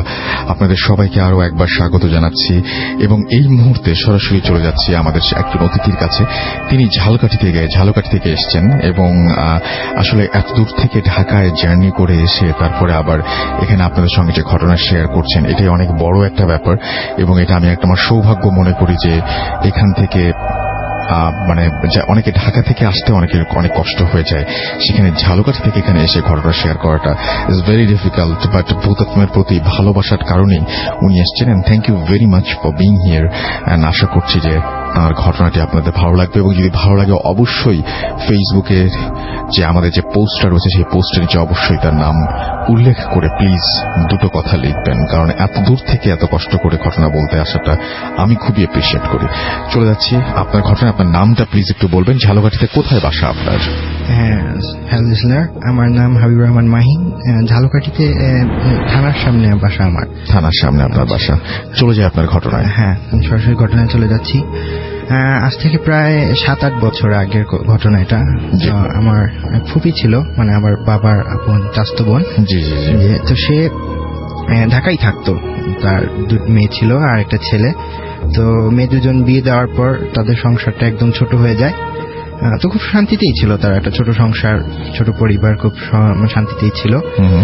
তো হঠাৎ করে 2009 সালের দিকে কোনো একটা কারণে আমার ফুপার আর কি চাকরিটা চলে যায়। চাকরি চলে যাওয়ার পর মানে একমাত্র ফুপাই ছিল যে মানে ইনকাম করতো আর কি পরিবারের মধ্যে। তো ইনকাম যেহেতু নেই, তাই আর কি ঢাকা শহরে থাকাটা খুব ডিফিকাল্ট হয়ে গিয়েছিল। তো তারা ঝালকাঠি আর কি শিফট করে চলে যায় গ্রামের দিকে। তো গ্রামের দিকে চলে যাওয়ার পর তো গ্রামেই আর কি তারা পার্মানেন্টলি থাকে। তো ফুপা তখন তার জব হিসেবে আর কি দোকানদারি করা আর কি বেছে নেয়। আচ্ছা। তো নদীর ওপার, গ্রামের থেকে নদীর ওপার গিয়ে দোকানদারি করত। তো গ্রামে আসলে একটা কথা প্রচলিত যে মানে মেয়েদের ক্ষেত্রে যে চুল মানে ছেড়ে আর কি হাঁটাটা নিষেধ ছিল। আচ্ছা। তো আমার ফুপুর একটা অভ্যাস ছিল, সে আর কি চুল মেলে আর কি হাঁটা চলা করতো বেশিরভাগ সময়। তো আমার ফুপু একটা টাইম মানে তার মানে স্বভাবের কিছু পরিবর্তন হচ্ছিল। সে ফুপার সাথে আর কি কেমন জানি একটু কথা বলতো, মানে একরকম আর কি তাকে দেখতে পারতো না, এরকমের একটা কিছু। তো এক রাত্রেবেলায় ঘুমানোর সময় ফুপু আর কি হঠাৎ করে ঘুম থেকে উঠে যায়, উঠে বসে পড়ে। তো বসে পড়ার পর সে বসে বসে ঘুম রাখছে আর কি কেমন যেন। তো ফুপা পাশে শোয়া ছিল, সে ঘুম থেকে উঠে যায়। উঠে যাওয়ার পর সে জিজ্ঞেস করলো যে কি হলো, তুমি ঘুম থেকে উঠে গেলে কেন? তো ফুপু কোনো রেসপন্স দিচ্ছিল না। বলে তারপর অনেকবার জিজ্ঞেস করছিল তোমার হয়েছে কি, তুমি আমার সাথে কথা বলছো না কেন। তো কোনো রেসপন্স দিচ্ছিল না, সেভাবে গুংরাচ্ছিল। তো অনেকক্ষণ পর নিজের ইচ্ছায় ফুপু আর কি গুংরানি থেমে দিয়ে সে নিজে শুয়ে পড়লো। তো পরের দিন সকালে উঠে ফুপা তাকে জিজ্ঞেস করলো তুমি কালকে রাত্রে এরকমের করছিলে কেন। বলে কোন সময় কালকে রাত্রে? কালকে তো আমি তো ঘুমিয়েছিলাম, আমার শরীর খুব ক্লান্ত ছিল। বলে কেন, কালকে রাত্রে তো তুমি ঘুম থেকে উঠে এভাবে গুংরাচ্ছিলে। তো বললো যে কই না তো। তো এরকমের করে কিছুদিন মানে অনেক দিন গেল, তার মানে স্বভাবে পুরো একটা পরিবর্তন আসছে আস্তে আস্তে। ফুপার সাথে ঝগড়া হচ্ছিল কোনো কারণ ছাড়াই। তো এরকমের ঝগড়া হওয়ার কারণে তো ফুপা মনে করলো যে মেন্টালি কোনো ডিপ্রেশন ভুগছে কিনা, যে আমাদের আগেরটা অবস্থা ভালো ছিল এখন হয়তো বা আমরা নিচে নেমে গেছি, এই ধরনের কোনো চিন্তা ভাবনার কারণে এরকম হচ্ছে কিনা। তো ডাক্তারের কাছে নিয়ে গেল ফুপুকে। ডাক্তার তো টেস্ট দিল, টেস্ট করানোর পর কোনো রকমের রিপোর্টে কোনো রোগ ধরা পড়েনি বা কোনো হয়নি। তো গ্রামের মানুষ আসলে ওই আধ্যাত্মিক বিষয়গুলোর উপরে খুব বিশ্বাসী, তারা মানে ওঝা টোঝা এই জাতীয় বিষয়ের উপরে খুব মানে বিশ্বাস করে। তো আশেপাশ থেকে পরামর্শ দিয়েছিল যে আপনারা এই দেখেন, ওঝা দেখান বা কোনো ভালো একটা আলেম ওলামা দিয়ে দেখান যে কিছু হয়েছে কিনা। তারা কিছু হলেই আর কি বা এগুলার জন্য পরামর্শ দেয়। তো এক হুজুর আছে আর কি, মানে আমার ওই গ্রাম থেকে প্রায় আরো 2-3টা গ্রাম পরে। তো উনি খুব মানে ভালো মানে দেখতে পারে। তো উনি করছে কি মানে ওনার আর কি সে কাজও হয়, উনি বছরে একবার আসেন আর কি। উনি সে চাকরি করে, মানে আদালতে চাকরি করে। তো উনি একবার আসে, তো ওনার কাছে সরাসরি নিয়ে গিয়েছিল। নিয়ে যাওয়ার পর তো সিরিয়ালে যখন ফুপু আসছিল তো ফুপুকে বসানো হলো। তো হুজুর আসলো, হুজুর আসার সাথে সাথেই ওনার দিকে যখন তাকালো হুজুর বলল যে আমি সরি। এখন ফুপা জিজ্ঞেস করলো সরি মানে, বিষয়টা বুঝলাম না। বললো যে আপনার সাথে আমি আলাদাভাবে 5 মিনিট কথা বলতে চাই। বলে আচ্ছা ঠিক আছে। তো ফুপুকে শরীর দিয়ে আলাদাভাবে যখন রোগী সব দেখা হলো আলাদাভাবে কথা বলতে চাইলো। বলে দেখেন আপনার স্ত্রীর উপরে একটা বদজিন আচর করেছে, যেটা আমার সাধ্যের মধ্যে নাই। আর দ্বিতীয় কথা, এর বিরুদ্ধে যদি আমি লড়তে যাই তাহলে আমারও ক্ষতি হতে পারে, এমনকি আমার পরিবারেরও ক্ষতি হতে পারে। তো বললো যে তা আমি কি করতে পারি। বলে দেখেন আপনি অন্য কোনো ওঝা টোঝা দিয়ে দেখান, বাট এই রিস্ক আমি নিতে পারবো না। ঠিক আছে, তা অন্য কেউ দেখালে হয়তো হতেও পারে। তো ফুপা তখন আর কি চলে আসলো। ফুপা তখন ওই বিষয়টাকে অতটা গভীরভাবে নেয়নি। আচ্ছা, যে কি না কি হয়েছে হঠাৎ করে অতটা বিশ্বাসের মধ্যে আনতে পারেনি। তো এরপর থেকে যে ঘটনাটা মানে এরপর থেকে যা ঘটছে তা একদমই বিশ্বাস করার মতো না, যা চোখে মানে ফুপা কখনো আদৌ আশা করেনি। এক রাত্রেবেলায় ফুপুকে পাওয়া যাচ্ছিল না, তো হঠাৎ করে সবাই খোঁজা শুরু করলো যে কি হয়েছে, ফুপুকে পাওয়া যাচ্ছে না। গ্রামের সবাই খোঁজা শুরু করলো। তো হঠাৎ করে মানে সারা রাত্র খোঁজার পর ফুপুকে পাওয়া গেল একটা বট গাছের উপরে, সিঁদুর পরানো বট গাছের উপরে। তো ফুপুকে অনেক রিকোয়েস্ট করা হলো যে নামো নামো নামো। তো ফুপু নামলো না। তাকে অনেকবার নামানোর চেষ্টা করলো, সে খুবই রাগী, সে নামবে না, তাকে নামানোই যাচ্ছে না। তো একটা সময় সে মানে দুর্বল হয়ে পড়লো, আমাদের মনে হচ্ছে ঘুরে পড়ে যাচ্ছে গাছ থেকে। তো এই সময় একজন গাছে উঠে তাকে ধরে নামালো। তো এরকম ধরে অনেক দিন অনেক চলছে। তো আমি আদৌ তখন এই কাহিনী আর কি এগুলো আমার জানা ছিল না। তো আমি আমার এক দাদা মারা গেল, মানে আমার দাদার আপন ভাই, ছোট ভাই, আমার সম্পর্কে দাদা। তো আমার ফুপুর আবার সম্পর্কে আপন চাচা হয়। তো আমি মৃত্যু সংবাদ শুনে আমি গ্রামে গেলাম। গ্রামে যাওয়ার পর মানে ফুপুর বাড়ি থেকে মানে অল্প কিছু দূর আর কি দাদার বাড়ি। তো আমি বাড়ি গিয়ে সবাইকেই দেখলাম আর ফুপুকে দেখলাম না। তো আমি জিজ্ঞেস করলাম আশেপাশে যে ফুপু কেন আসলো না, তার তো আসার কথা, তা সে আসলো না কেন। তো বললো যে ফুপু তোমার, একজন আমাকে বললো তোমার ফুপুর কি হয়েছে, সে নাকি মরা বাড়ি আসতে পারে না, তার নাকি কি সমস্যা আছে।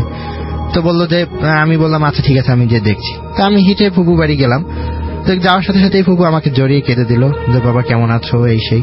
আমি বললাম আমি মানে হ্যাঁ হাইটে দিয়ে বললাম যে ফুপু তুমি কেমন, যে তোমার চাচা মারা গেল তুমি মরা বাড়ি গেলে না, এটা কেমন। বলে বাবা আমি তো মরা বাড়ি যেতে পারি না। বলে কেন মরা বাড়ি যেতে পারো না, এটা কেমন কথা। বলে বাবা আমি মরা বাড়ি গেলে ও আমাকে রাত্রিবেলায় খুব মারে এবং ও আমাকে মানে প্রচুর জ্বালায়। আমি বলছি যে মানে কি মারে। আমি বললাম কি মারে। বললো ও হচ্ছে বদজিন। বলে বদজিন মানে এই টাইপের। আমি তত মানে ওটার উপরে ততটা না। আমি তখন বললাম যে এগুলো কি বলো। বলে বাবা তুই বুঝবি না, আমার খুব মানে সমস্যা করেও।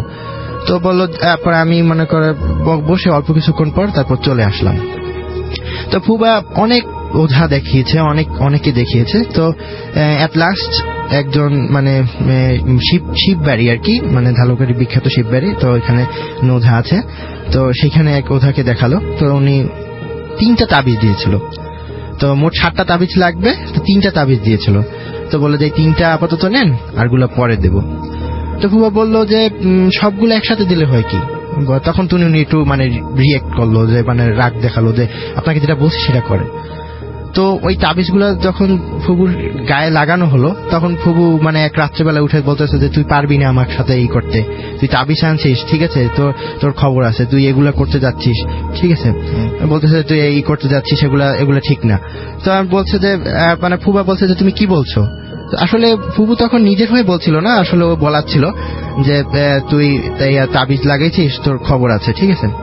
হ্যাঁ, তারপরে মনে করেন একদিন বর্ষার সময় তখন আমার ফুপু তার ছেলেকে বলল যে তুই নদীর ওপার গিয়ে কেরোসিন তেল নিয়ে আসে। তো তখন বললো যে আম্মু বাসায় তো কেরোসিন তেল আছে, আমি কেন কেরোসিন তেল আনতে যাব? বলে আন, দরকার আছে, কালকে আবার কে যাবে কেরোসিন তেল আনতে? তো ছেলে বললো যে মা প্রতিদিনের মতো তুমি আমাকে আজকে চুমু দিলে না কেন? তো বললো যে দেখ বাবা, আমি যদি আজকে তোকে চুমু দিই তাহলে ও তোর ক্ষতি করবে। তাই বলে বাচ্চা তো ছোট মানুষ, ও বুঝে নাই, তো ও চলে গেছে ওপার। তো রাত্রেবেলায় 9টার সময় আমার ফুবা তার ছেলে আসলো, এসে দেখলো যে ঘরের বাতি নিবানো। তো ফুবা বললো যে হয়তো বা তোর মা ঘুমিয়ে গেছে তাই বাতি নিবানো, তুই তোর মাকে দিয়ে ঘুম থেকে উঠা, আমি হাত পা ধুয়ে আসছি। তো পরবর্তীতে ফুবা যখন পুকুরে গেল পা ধুতে, তখন ও বাচ্চাটা চিৎকার দিল জোরে, যে তখন ও দৌড়ে দিয়ে ফুবা দেখে যে ফুবু একটা দড়িতে ফাঁসি অবস্থায় ঝুলে আছে, আর অল্প মানে মাটি থেকে কিঞ্চিত হালকা শূন্যের উপরে। তো পরবর্তীতে মানে তখন তো মানুষ ওটা নিয়ে গবেষণা করার সময় নেই, একটা মানুষ মারা গেছে, তখন সবাই নিয়ে মানে করতেছিল। তো লাশটা আনার কেউ সাহস পায়নি। তো আমার এক ফুবা ছিল, সে নামাজ কালাম পড়তো, সে দোয়া দুরুদ করে লাশটাকে নামালো, পুলিশ পোস্টমর্টমে নিয়ে গেল। তো পোস্টমর্টমের রিপোর্ট সবকিছু আসার পর মানে কোনো ধরনের মানে আত্মহত্যা, গলা দড়ি এ ধরনের কিছু পাওয়া যায়নি। তো পরবর্তীতে একদম মানে সুইসাইড কেস, এটা কোনো কিছু মানে পাচ্ছে না পুলিশ এগুলা, ঠিক আছে। তো কিভাবে নেবে, মানে এমন একটা সিচুয়েশন ছিল, ফাঁসির দড়িটা ওভাবে ফাঁসিতে আর কি মরার কথা না, মনে হচ্ছে কি জানি মেরে ওখানে ফাঁসিতে ঝুলিয়ে রাখছে। তো এই নিয়ে আর কি অনেক দিন অনেক ঝামেলা গেল। তো পরবর্তীতে ওই বাড়িতে থাকতে মানা করলো, যে কেউ বাড়িতে থাকবেন না ওই রাত্রেবেলায়। তো পরের দিন সকালবেলায় মানে আমাদের যে দাদা বাড়ি সেখানে সবাই রইলো। তো পরের দিন সকালবেলা এক লোক যে বললো আপনারা কি ওই রাত্রেবেলায় ওই বাড়িতে কেউ ছিলেন? বলে না তো, আমরা কেউ বাড়িতে ছিলাম না, বাড়ি তো সম্পূর্ণ তালা মেরে আমরা চলে আসছি।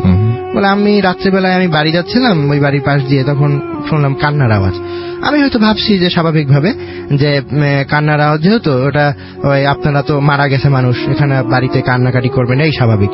কিন্তু বলতেছে যে না, আমরা তো কেউ বাড়িতে ছিলাম না, তাহলে কান্নাকাটি করবে কে?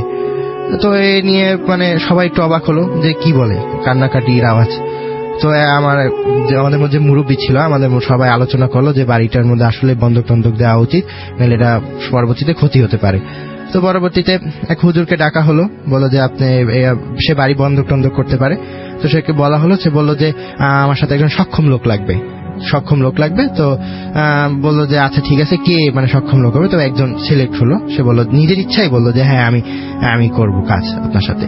তো আসরে নামাজের পর সে কিছু বালি, তারপরে আগরবাতি, মোমবাতি এগুলো নিয়ে এলো, ইনস্ট্রুমেন্ট, তারপর কি যেন দোয়া পড়লো, বালিগুলো কয়েকবার হাতে নিয়ে ফু দিয়ে, তো বললো এগুলো বাড়ির চারপাশে ছিটিয়ে দিতে, তাহলে আর কোনো সমস্যা হবে না।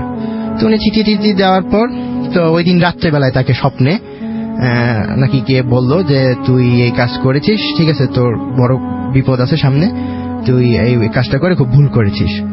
তো ওই লোক আবার সকালবেলা ওই হুজুরের কাছে চলে গেল, যে দেখেন আমি তো কালকে আপনার সাথে এগুলো করছি, এখন আমাকে এরকমের স্বপ্নে দেখলাম আমি এরকমের, আর আমার খুব ভয় করছে, তোর কি করা যায়?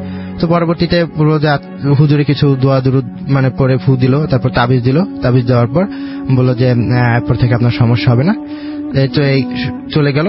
তারপরে ওই বাড়ি থেকে এখনো রাত্রেবেলায় কান্নার আওয়াজ পাওয়া যায় মাঝে মাঝে, ভাদ্র মাসের অমাবস্যা বা এই সময়, কিন্তু ওর আশেপাশে কেউ যায় না। আমি মাঝে মাঝে গেলে ওখানে বেড়াতে যাই, মানে ওখানে একবার দেখে আসি ওই জায়গাটা, তো এই এখনো তার মানে এখনো সেই বাড়িটাতে যখনই কেউ যায় তখনই কান্নার আওয়াজ রাতের বেলায় ওই এলাকা অতিক্রম করলে পাওয়া যায়, এবং বিশেষ করে ভাদ্র মাসে বা অমাবস্যা রাতে যদি হয় তাহলে এরকম হয়।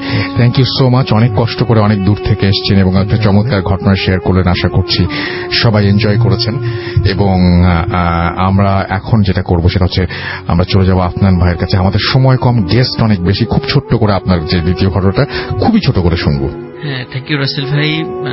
আজকে এখন যে ঘটনাটি বলবো এটা আমাদের রাজবাড়ী ফৌতিস টিম যেটা রয়েছে, তো ফৌতিস টিমের যে সজীব আছে, সজীব ঘটনাটি পাঠিয়েছে, কারণ ঘটনাটি ওরই বাড়ির পাশের একটি ঘটনা।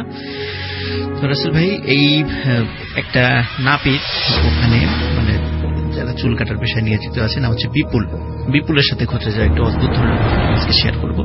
তো ঘটনাটি 1986 সালের দিকের ঘটনা। তখন বিপুল মোটামুটি মানে সদ্য চুল কাটার কাজগুলো শিখছিল। তো রাজবাড়িতে যেই কাজীপাথা যে গ্রামটা রয়েছে, এটা আমাদের রাজবাড়ির যে সদর যে থানা এবং পুলিশ লাইনের অত্যন্ত নিকটে। তো ওই পুলিশ লাইন বাজারের কাছে এসে একটা দোকানে সে কাজ শিখতো এবং রাতের বেলা সে বাড়িতে ফিরে যেত। তো রাসেল ভাই, ও যখন বাড়িতে ফিরে যেত, ওর যাওয়ার পথে কিন্তু একটা জায়গা আছে, ওর বাড়িটা মোটামুটি পুলিশ লাইন থেকে 4 কিলোমিটার ভিতরে। তো যাওয়ার সময় একটা জায়গা আছে, একটা ঝোপ আছে। তো স্থানীয়ভাবে এখন পর্যন্ত ওই জায়গাটা কানাইয়ের ঝোপ বলে, কানাইয়ের ঝোপ বলে, এবং খুবই হন্টেড একটা জায়গা। স্টিল নাও সেখানে অনেক আগে থেকে সেখানে ভয়ঙ্কর কিছু ঘটনা ঘটে। যেমন কথিত আছে ওই কানাইয়ের ঝোপে ওখানে একটা বটগাছ আছে, সেখানে অনেকগুলো মানে জিন সাপের রূপে বসবাস করে। অনেকেই রাতের বেলা যাওয়ার সময় সেখানে বৃদ্ধ মহিলার আকৃতিতে সাদা কাপড় পরা মানে মানুষ সেখানে দেখে, সাপ খেলা করা দেখে, এরকম বহু ঘটনা ওখানে। এমনও আছে যে মানে সাপকে পিটিয়ে ভুল করে সাপ মনে করে, অরিজিনাল সাপ মনে করে পিটিয়ে মেরে ফেলেছিল, তার পরিবারের সব কজন সদস্যই সাপের কামড়ে মারা গেছে, এমন বহু ঘটনা ওখানে রয়েছে আর কি। তো ও একদিন কুরবানি ঈদের আগ দিয়ে, ঠিক তখন, কারণ ঈদের আগ দিয়ে মানুষ এমনি সেলুনে যায়, চুল কাটার জন্য বেশি করে যায়, তো যার কারণে সাধারণত অনেক রাত পর্যন্ত ভিড় থাকে। তো এরকম বেশ কুরবানির কয়েকদিন আগ দিয়ে রাত 12টা পর্যন্ত ওকে কাজ করতে হতো, তারপরে বাড়িতে যেত। তো একদিন রাত 12টার পরেও যখন বাসার দিকে যাচ্ছিল ওর সাইকেলটা নিয়ে, তখন কানাইয়ের ঝোপের কাছে ঠিক যখন আসে, তখন সে দেখে যে দুটো লাশ ও রাস্তার ঠিক মাঝ বরাবর শায়িত। তখন ও তো বুঝে ফেলে যে এরকম এখানে তো এরকম ঘটনা ঘটে, এইটাও ওই মানে ভয়ঙ্কর কিছু ঘটতে যাচ্ছে আমার সাথেও। সে চিন্তা করে যে চাক, এদিক দিয়ে যাবো না, যেহেতু একটা ভয়ঙ্কর জিনিস সামনে রয়েছে, আমি সাইকেলটা ঘুরিয়ে পিছন দিক দিয়ে চলে যাই, রাস্তার ব্যাক করি। সাইকেলটা যখনই রাস্তার ব্যাক করে, তখন দেখে ওর পিছন দিকেও দুটো লাশ শায়িত। তখন আসলে ও প্রচন্ড ভয় পায় এবং সে সেন্সলেস হয়ে পড়ে যায়। সকালবেলা রাসেল ভাই, ওর পরিবারের লোকজন সেখানে গিয়ে বিপুলকে উদ্ধার করে। কিন্তু রাসেল ভাই, ওর কাছে কিন্তু কোনো ওই সাইকেলটা ছিল না ওখানে। ওকে উদ্ধার করে বাড়িতে নিয়ে আসার পর মানে ও যখন জ্ঞান ফেরে, তখন কি হয়েছে বলে যে এরকম ঘটনা ঘটেছে। কিন্তু রাসেল ভাই, ওই ঘটনাটা বলার পরপরই ও না আর কাউকে চিনতে পারে না, ওর পরিবারের সদস্য কাউকে চিনতে পারে না, এবং খুব দরকার ছাড়া কারোর সাথে কথাও বলে না। সবাই মনে করে হয়তো বা এই ভয়ের ঘটনাটা ঘটেছিল, যার কারণে ও সেন্সলেস হয়ে গেছে, যার কারণে দেখলো কাউকে মানে চিনতে পারছে না, এরকম সবাই মনে করে। এরকম রাসেল ভাই 1 মাস 2 মাস 3 মাস চলে যায়। একদিন রাতের বেলা হঠাৎ মানে এই বিপুল সাইকেল নিয়ে হুমড়ি খেয়ে এসে নিজের বাড়ির দরজার কাছে এসে পড়ে আর চিৎকার করতে থাকে, আর সাথে সাথে সেন্সলেস হয়ে যায়। বাড়ির লোকজন বের হওয়ার পরে দেখে বিপুল সাইকেল নিয়ে বাড়ির উঠানের সামনে সেন্সলেস হয়ে পড়ে আছে। তো ওকে তাড়াতাড়ি করে মানে পানিটা নিয়ে জ্ঞানটা ফেরানো হয়। জ্ঞানটা ফেরানোর পর বাড়ির লোকজন বলে, কি ব্যাপার, তুই তো ঘুমিয়েছিলি, তুই আবার সাইকেল নিয়ে কোথায় গেলি? বলে যে ঘুমাইয়াছিলাম কোথায়, আমি তো মাত্র মানে আমার সেলুনের কাজ শেষ করে ফিরছি। সেলুনের কাজ ফিরছি মানে তুই তো রাতেবেলা খাওয়া দাওয়া করে তুই ঘুমালি, আর এখন আমাদের সবাইকে চিনতে পারছিস, কিভাবে চিনতে পারছিস? তুই তো কিছুদিন আগেও চিনতে পারতি না। বলে যে আমি তোমাদেরকে চিনবো, কিছুদিন আগে কেন এসব বলতেছো? আমি তো মাত্র ওই কানাইয়ের ঝোপের কাছ থেকে ভয় পেয়ে দ্রুত সাইকেল নিয়ে মানে বাসার কাছে এসে পড়ে গেলাম আর সেন্সলেস হয়ে গেলাম। বলে তুই মাত্র আসলি মানে তুই তো গত 3 মাস ধরে বাসা থেকে বের হইস না। তখন ও অবাক হয়ে যায় শুনে, 3 মাস ধরে বাসা থেকে বের হই না, আমি তো মাত্র দোকান থেকে ফিরলাম। তখন রাসেল ভাই ও জানতে পারে যে 3 মাস ধরে নাকি ও বাসায় এরকম সেন্সলেস হয়ে আছে। কিন্তু ওর বর্ণনা অনুযায়ী ও মাত্র ওই চুল কাটার দোকান থেকে কাজ শেষ করে ফিরেছে। তখন রাসেল ভাই ওর বাসা থেকে বলে যে হ্যাঁ, তোর যুক্তি যদি মেনেও নেই যে তুই 3 মাস ধরে তুই আজকে ফিরেছিস, তুই তো সেই কুরবানির ঈদের কথা বলছিস, কুরবানির ঈদ তারও 3 মাস আগে চলে গেছে। সবার কাছে জিজ্ঞেস করে আসলেই রাসেল ভাই 3 মাস আগে কুরবানির ঈদ চলে গেছে। কিন্তু ও আবার যে সেলুনের দোকানে কাজ করে সেখানে গিয়েও শোনে যে 3 মাস ধরে সে কাজে আসে না। এখন রাসেল ভাই এই যে 3টা মাস ও কোথায় ছিল, এবং ওর বাসার যেই লোকটা ছিল ওর বেশে, ওরা চিন্তা করে যে তাহলে 3 মাস আমাদের বাড়িতে এটা অবশ্য একটা মানসিক সমস্যাও হতে পারে, হয়তো 3 মাস পরে হয়তো তার সেন্সটা ফিরে এসেছে। যে ব্যক্তি উনি ছিল ওখানে তাকে কিন্তু খুঁজে পাওয়া যায়নি, কারণ ও কিন্তু মানসিক ভাবে একটু সমস্যা ছিল, তো ওকে রাত্রেবেলা খাওয়া দাওয়া করে দরজাটা আটকিয়ে রেখে দিত যাতে করে বাইরে বের হতে না পারে। আরো সাইকেলটা রাসেল ভাই যখন পাওয়া যায় 3 মাস কিন্তু সাইকেলের কোনো হদিসও ছিল না, হঠাৎ তো সাইকেল নিয়ে কোথা থেকে চলে আসলো। এটা কিন্তু আজও রাসেল ভাই এই সমস্যার কোন এই মানে রহস্যের কুল কিনারা আজ পর্যন্ত উদ্ঘাটিত হয়নি। বিপুল এখন রাজবাড়ির কাজীপাথা যে মোড়টা আছে ওখানে এখনো সে সেলুন, তার নিজস্ব সেলুন আছে, ও এখনো জীবিত আছে। 1986 সালের ঘটনা যদিও সেই সময়, কিন্তু স্টিল নাও বিপুল জীবিত, কিন্তু আজ পর্যন্ত এই রহস্যের কোনো কুল কিনারা। ওকে, থ্যাংক ইউ সো মাচ। আমরা একটা ছোট্ট বিরতিতে যাব এবং বিরতির পরে আবারও ফিরে আসবো। সেই পর্যন্ত আশা করছি আমাদের সঙ্গেই থাকবেন। স্টে টিউনড, রেডিও ফুর্তি, এডিট এফএম এন্ড জো ফুর্তি। Bhoot FM. The night comes alive with Graminphone.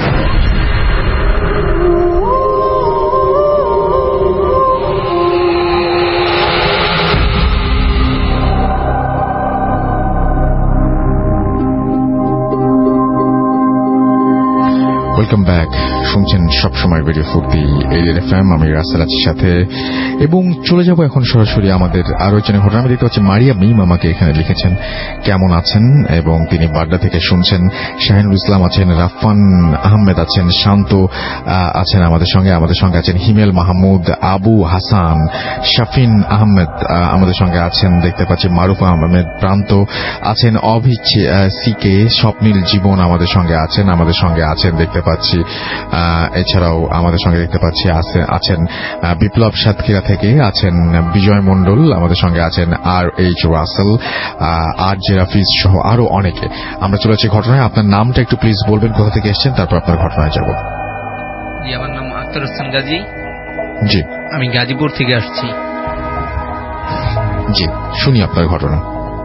জি, আমার ঘটনাটা হচ্ছে আমার ফুফার সাথে। ঘটনাটা আরো এখান থেকে আরো 4 বছর আগের। তখন আমাদের গ্রামের দিকে একটা ডিপ মেশিন ছিল, ওইটার থেকে পানি দেওয়া হতো খেতে। ওই ডিপ মেশিন থেকে পানি দেওয়ার জন্য এক একজনের এক একটা টাইম দেওয়া হতো। আমার ফুফার টাইমটা পরে রাত্রে আনুমানিক 3টার দিকে।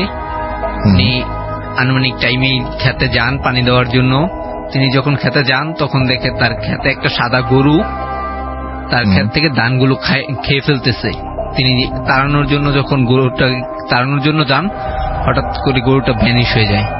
তিনি একটু ভয় পান, তিনি আর খেতে পানি না দিয়েই ব্যাক করে চলে আসতে চান। হঠাৎ তিনি দেখেন মানে গরুটা আবার তার সামনে। তিনি আরো ভয় পান, তিনি দৌড়াতে থাকেন। দৌড়াতে হঠাৎ করে তিনি পড়ে যান। পড়ে যাওয়ার পরে দেখেন গরুটা মানুষের আকৃতির মতো হঠাৎ করে দাঁড়িয়ে গেছে, আর গরুটার চেহারা ছিল অনেক বিভ্রস, মানে অনেক ভয়ানক চেহারা। তিনি দেখে মানে আরো তাড়াতাড়ি দৌড়াতে বাড়ির দিকে আসতে থাকেন। এক সময় তিনি বাড়ির দিকে যখন বাড়ির কাছে এসে পড়বেন, তার পাশে একটা পুকুর ছিল। তারপর দেখেন গরুটা তার সামনে চলে আসে এবং পুকুর থেকে মানে হঠাৎ করে গরুটা তাকে ধরে ধাক্কা দিয়ে একেবারে পানিতে ফেলে দেওয়ার পরে তিনি সেন্সলেস হয়ে যায়। অনেক ধন্যবাদ আপনাকে আপনার ঘটনার জন্য। Thank you so much. আমরা চলে যাব পরবর্তী ঘটনায়। আপনার কাছে আপনার নামটা প্লিজ একটু বলবেন। আপনি এখানে চলে আসেন প্লিজ। জি, আপনার ঘটনা শুনি আমরা। আপনার নামটা কোথা থেকে এসেছেন আপনি? আমার নাম মোহাম্মদ আরিফুল ইসলাম, আমি এসেছি তেজগাঁ থেকে, আমার ডিস্ট্রিক্ট বগুড়াতে। ওকে, চলে যাই আপনার ঘটনা। যে ঘটনাটা শেয়ার করবো সেটা আমার ফ্যাক্টরিতে একটা ঘটনা। সংকট কারণে যেহেতু ফ্যাক্টরি ঘটনা, আমি নামটা বলছি না। মূলত ঘটনাটা ঘটেছে গত মাসে 3 তারিখে। হঠাৎ করে আমাদের ফ্যাক্টরিতে একটা প্রিন্টিং মেশিন নষ্ট হয়ে যায়। একজন মেকানিক সেখানে মেরামতের কাজ করে, কিন্তু কোনো পাওয়ার সারে মেশিনটা চালু হয়ে যায় এবং মেকানিকের হাত মেশিনের ভেতর গিয়ে তার কবজি পর্যন্ত নষ্ট হয়ে যায়। পরবর্তীতে সেটা কেটে ফেলতে বাধ্য হয় হাতের কবজি পর্যন্ত। এবং পরবর্তী তারিখ ডিসেম্বর 4 তারিখে আমাদের দুজন মহিলা কর্মী হঠাৎ করে 11টার দিকে অষ্টমে যায়, বেলা 11টার দিকে। একজন ঠিকঠাক মতো অষ্টম থেকে বের হয়, কিন্তু অপরজন বের হয় না, তাকে আর অষ্টমে পাওয়া যায় না। অষ্টম লক করে কিন্তু তাকে আর পাওয়া যায় না। পরবর্তীতে তাকে পাওয়া যায় 6 তারার পুরুষদের অষ্টমে। সে কিভাবে গেল ওখানে এর কোনো ইয়ে নেই আর কি, কেউ জানে না এটা আর কি। পরবর্তীতে হঠাৎ করে যে জোহরের সময় মেশিন স্টার্ট হয়ে যায়, আবার আসরের সময় নামাজ পড়ার সময় যখন এখনো চলছে এরকম। এখন আমি জানি না, আমি অনেকবার ফোন দিচ্ছি কর্তৃপক্ষের আদেশ, ওখান থেকে কোনো ইনফরমেশন এখনো দেয় না আমাকে। এটাই ঘটনা ছিল আপনার। Thank you so much. আমরা যাই হচ্ছে একটু আমাদের ফারনানের কাছে। ফারনানের ঘটনা খুব চমৎকার, আমার মনে হয় হয়ে যাবে। ফারনান, আমরা ঘটনাটা শুনে ফেলি। আচ্ছা ভাই, আমি শেষ যে ঘটনাটা বলবো এটা হচ্ছে একটা মেডিকেল কলেজের ঘটনা। এটা আমাকে আমার একটা ফ্রেন্ড শেয়ার করেছে, ওর নাম হচ্ছে অরিন। তো ওর যেটা হয়, বড় ভাই যে মানে চায়না থেকে MBBS করে আসে বাংলাদেশে, এবং আসার পরে এই ঘটনাটা শেয়ার করে। এবং এই ঘটনাটা এক্স্যাক্টলি ওনার সাথে হয়নি, ওনার দুজন ফ্রেন্ড, একজন ছিল ইন্ডিয়ান এবং একজন ছিল সম্ভবত শ্রীলঙ্কান ছিল। তো ওনাদের দুজনের সাথে হয়েছিল। ওনাদের মেডিকেল ক্লাস যেখানে করতেন, তো ওইখানে ওনাদের হলও ছিল, পাশে ওনারা থাকতেন। তো একটা সময় যেটা হয় যে ওনারা কোন একটা ভ্যাকেশনের সময় দেখা যায় যে ম্যাক্সিমাম স্টুডেন্ট যার যার বাসায় চলে যায়, আর যারা অন্য দেশ থেকে এসেছে, বাংলাদেশ থেকে, ইন্ডিয়া থেকে, তো ওনারা নিজেরা ওই হলগুলাতে থাকতে হয়। তো তখন দেখা যায় যে অনেক ফাঁকা থাকে হলগুলা, প্লাস আরো সবকিছু অনেক ফাঁকা থাকে। তো তখন যেটা হয় যে ওনারা দুইজন মানে ওনারা কোন একটা টেস্টের জন্য, মানে কোন একটা এক্সামের জন্য প্রিপারেশন নিচ্ছিল ওই সময়টাতে, কোন একটা টপিকের জন্য। তো যেটা হয় যে ওনাদের দুইজনের কাছে হঠাৎ করে একটা কল আসে। কলটা হচ্ছে এরকম যে ওনার কোন একজন ক্লাসমেট খুবই গুরুতর অসুস্থ হয়ে যায়, মানে ওই মেডিকেল কলেজেরই, এবং ওনাকে ইমিডিয়েটলি এমার্জেন্সিতে ভর্তি করা হয়। এবং ওনাদেরকে বলা হয় যে ব্লক ডি এর মানে 15 নম্বর ওয়ার্ড এরকম কিছু একটা অ্যাড্রেস দেওয়া হয়। বলা হয় যে ওখানে তাড়াতাড়ি আসো, তোমরা, তোমাদের ক্লাসমেট খুবই অসুস্থ, খুব আর্লি চলে আসো। তো ওনারা সাথে সাথে নিউজটা পাওয়ার পরে স্বভাবতই ওখানে যাওয়ার জন্য চেষ্টা করে। এবং যেটা হয় যে ওনারা যখন যেতে থাকে, ওনাদের হঠাৎ করে খেয়াল হয় আসলে প্রত্যেকটা ব্লক, যেমন ABCD, প্রত্যেকটারই ওয়ার্ড রয়েছে প্রত্যেকটাতে, এবং প্রত্যেকটা হচ্ছে 14টা ওয়ার্ড, মানে 40। হ্যাঁ, প্রত্যেকটাতেই, কিন্তু 15 নম্বর ওয়ার্ড কোনোটাতেই নেই। কিন্তু ওনাদেরকে 15 নম্বর ওয়ার্ডে যেতে বলা হলো, মানে জিনিসটা ওনারাও খুব অবাক হয়ে গেল যে এটা আসলে কোথায় যেতে বলছে। এরকম তো কোনো ওয়ার্ড 2 বছর ধরে তারা পড়াশোনা করতেছে, কোথাও খুঁজে পায়নি। তো ওনারা যেটা করলো যে ঠিক আছে, যেহেতু ক্লাসমেট অসুস্থ, যেতেই হবে, এমার্জেন্সি একটা কল আসছে। তো তারা যেটা হয় যে ওই যে ব্লকে যেতে বললো সেই ব্লকে গেল, এবং যাওয়ার পরে ঠিক 5 তলায় যে 14 নম্বর ওয়ার্ডটা ছিল ওই লোকেশন বরাবর তারা উঠতে শুরু করলো। এবং ওঠার সময় 3 তলাতে ওনার সাথে যে শ্রীলঙ্কান যে ছেলেটা ছিল, ওনার একটা আবার কল আসলো ইমার্জেন্সি। তো ওনাকে কোনো কারণে মানে যেটা হয় যে বললো যে তুই একটু যা, আমি নেক্সট ডে কিছুক্ষণ পরে আসি, মানে একটু পরে আসবে সে কোন একটা কারণে, মানে ইমার্জেন্সি কোন একটা কারণে। তো দেখা যায় যে ওই ইন্ডিয়ান যে ফ্রেন্ডটা ছিল সে একাই মানে তাকে 5 তলায় যেতে হয়। তো 5 তলায় যখন সে উঠতে থাকে এবং ওঠার পরে যখন 14 নম্বর ওয়ার্ডটা ক্রস করে, সে দেখলো যে হ্যাঁ, করিডোরের শেষ প্রান্তে 15 নম্বর ওয়ার্ড একটা দেখা যাচ্ছে, যেটা অন্য কোনো ব্লকে নেই। ঠিক আছে, এবং সে এর আগেও এই বিল্ডিং এ আসছিল, কিন্তু এই ওয়ার্ড এরকম কিছু দেখেনি সে কখনো। সে দেখলো যে প্রত্যেকটা ওয়ার্ডে তালা লাগানো, মানে এটা খুবই আনইউজুয়াল, এরকম থাকে না কখনো। প্রত্যেকটা ওয়ার্ডে তালা লাগানো, এবং জাস্ট একটা ওয়ার্ড 15 নম্বর ওয়ার্ডে ওখান থেকে একটা লাইটের মতো আসতেছে, মনে হচ্ছে ভিতরে কেউ মানে ওখানে ভর্তি আছে বা কিছু রোগী ওখানে আছে। তো ও যেটা করে যে ওই ওয়ার্ড বরাবর যেতে থাকে, করিডোরটা ক্রস করে যখন সেই ওয়ার্ডের কাছাকাছি যায় সে, তখন হঠাৎ করে যেটা হয় যে ফুল বিল্ডিং এর ইলেকট্রিসিটি চলে যায়, মানে একদম পুরো ওইখানে যে লাইটগুলো ছিল করিডোরে সব বন্ধ হয়ে যায়, এবং ওই রুমটাতে যে লাইট দেখা যাচ্ছিল সেটা অফ হয়ে যায়। তখন সে একটু ভয় পেয়ে যায় যে কি ব্যাপার, এত বড় হাসপাতালে একটা লোক নাই, মানে এভাবে হঠাৎ করে ইলেকট্রিসিটি চলে যাওয়া। এবং তখন যেটা করে যে মোবাইল দিয়ে তার ফ্রেন্ডকে ফোন করার চেষ্টা করে যে তুমি তো 3 তলায় এসো, চলে আসো উপরে দিকে চলে আসো 5 তলায়। তো ফোন কোনোভাবেই যেতে থাকে না, রিচ করতে পারে না, রিচ করতে পারে না কোনোভাবেই। সে নিজে অবাক হয় যে এটা কি হচ্ছে আসলে, এরকম তো কখনো হয় না, কারণ একটা লোকও থাকবে না এই ওয়ার্ডটাতে, এরকম হতেই পারে না। তো হঠাৎ করে সে দেখে যে সিঁড়ির ওখান থেকে একজন লোক মানে হাতে একটা লাইটের মতো কিছু একটা নিয়ে মনে হচ্ছে কেউ একজন উঠে আসছে। সে ফার্স্টে মনে করছে যে তার ফ্রেন্ডই বুঝি মানে আসতেছে নিচ থেকে, কিন্তু সে যখন ভালো মতো খেয়াল করলো দেখলো যে অনেক লম্বা একটা ছায়ামূর্তির মতো, প্রায় 7 ফুটের মতো হাইট হবে। তো এরকম একটা ছায়ামূর্তির মতো একটা লাইট হাতে নিয়ে করিডোরটা ক্রস করে ঠিক তার বরাবর, এবং সে যে ওয়ার্ডটাকে দেখলো যে 15 নম্বর ওয়ার্ড, ওই ওয়ার্ডটা বরাবর আসতেছে। এবং সে তখন চিন্তা করলো যে না, একজন লোক আসতেছে যেহেতু মানে এখন ইটস ওকে, মানে একটু ভয়টা সে একটু কিছুক্ষণের জন্য কমে গেল। সে যখন লোকটা তার সামনে আসলো সে রীতিমতো অবাক হয়ে গেল। মানে সে দেখলো যে এত লম্বা একটা মানুষ, 7 ফুট লম্বা, মানে তাদের মানে ভার্সিটি বা কলেজে দেখা যায় না। মানে ওনাকে দেখে নাকি মনে হচ্ছে যে উনি ইন্ডিয়ান পাকিস্তানি এরকমই একটা চেহারা, অনেক লম্বা এবং ডক্টরের অ্যাপ্রন পরা সাদা। তখন সে চিন্তা করলো যে হয়তোবা আসলে এখানে 15 নম্বর ওয়ার্ড নামে কিছু একটা আছে, এবং হয়তোবা চিকিৎসার জন্য সে আসছে, হয়তোবা কোনো একজন ডক্টর সে টল হইতেই পারে, নর্মালি সে ভাবলো। ওই ডক্টর যখন তার সামনে দিয়ে ক্রস করলো তাকে বললো যে ফলো মি, জাস্ট এই কথাটা তাকে, আর কিচ্ছু তাকে বলেনি। এবং সে যেটা করেছে তার পিছন পিছন যায়, কেননা তাদের ক্লাসমেট অসুস্থ, এমার্জেন্সি কল, মানে তাকে যেতেই হবে। সে চিন্তা করলো হয়তো উনি হয়তোবা কর্তব্যরত ডক্টর, তো ওনার পিছন পিছন সে গেল।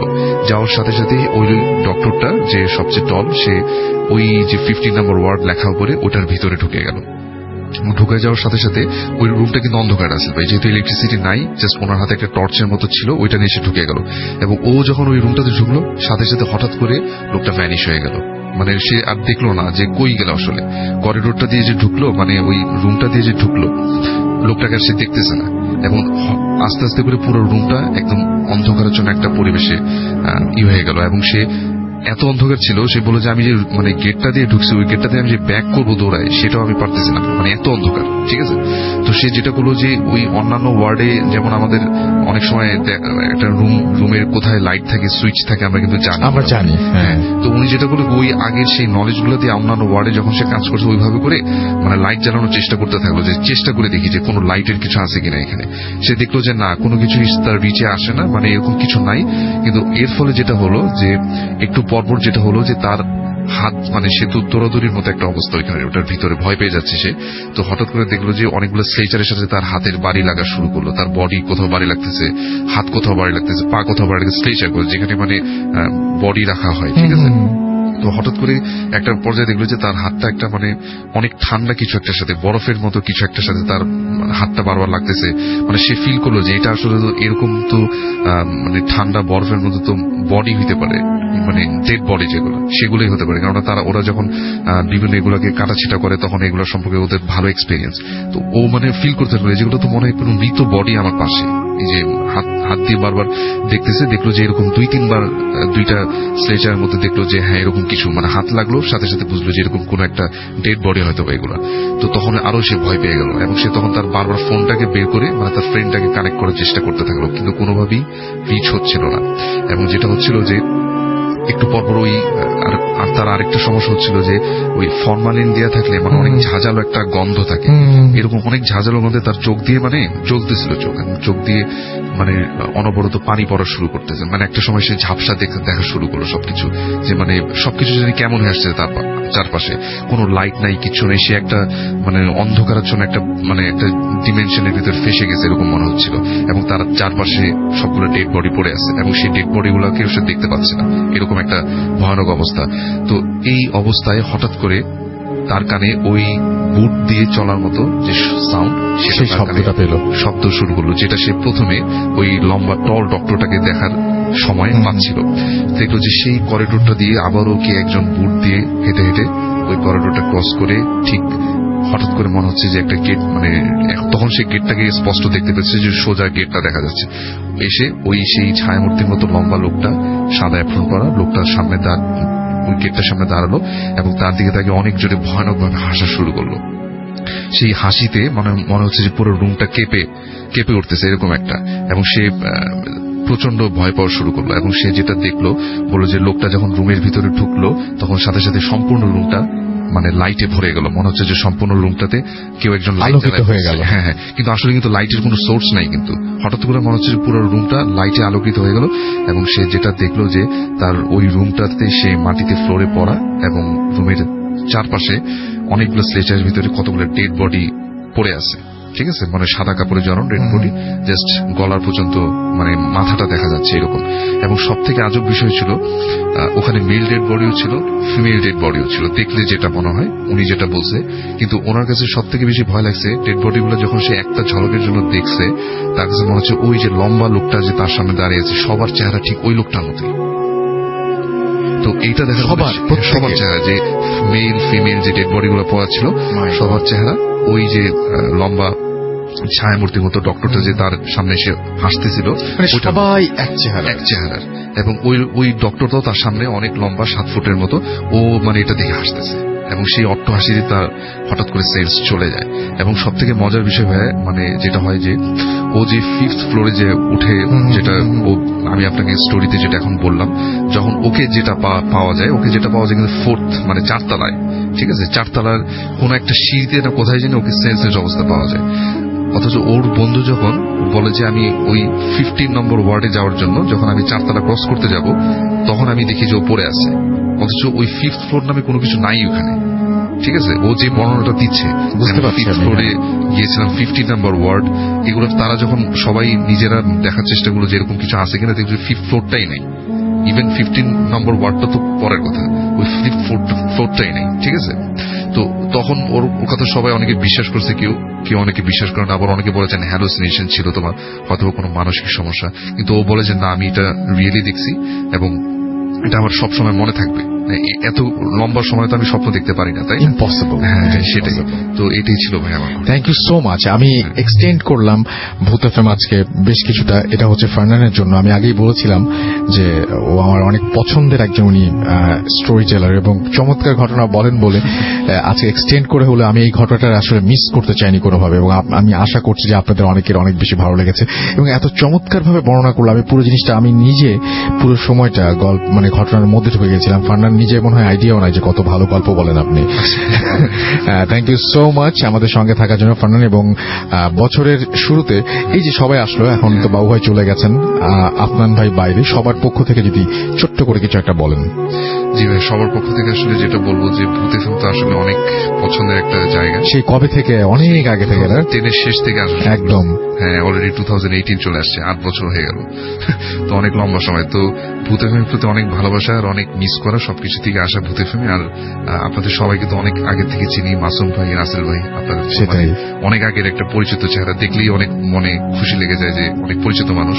তো যাই হোক, তো আর লিসেনারদের কথা বলবো যে ওনাদের সাপোর্টই তো আমরা এত দূর পর্যন্ত আসছি। আসলে আমাদের ঘটনা ওনারা শুনছেন, তাই না? ইমেল অ্যাড্রেসটা আজকে আপনি বলেন, আপনি বলে আজকে আপনি শেষ করেন ভূত এফএম। ইমেল অ্যাড্রেসটা বলে দিতে হবে? হ্যাঁ হ্যাঁ হ্যাঁ, বলে দেন।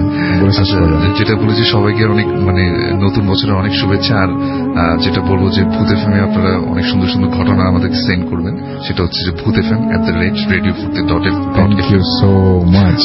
তো এরপর কোনো কথা হয় না, আজকে শেষ করলামও আমরা হচ্ছে ফার্নানকে দিয়ে।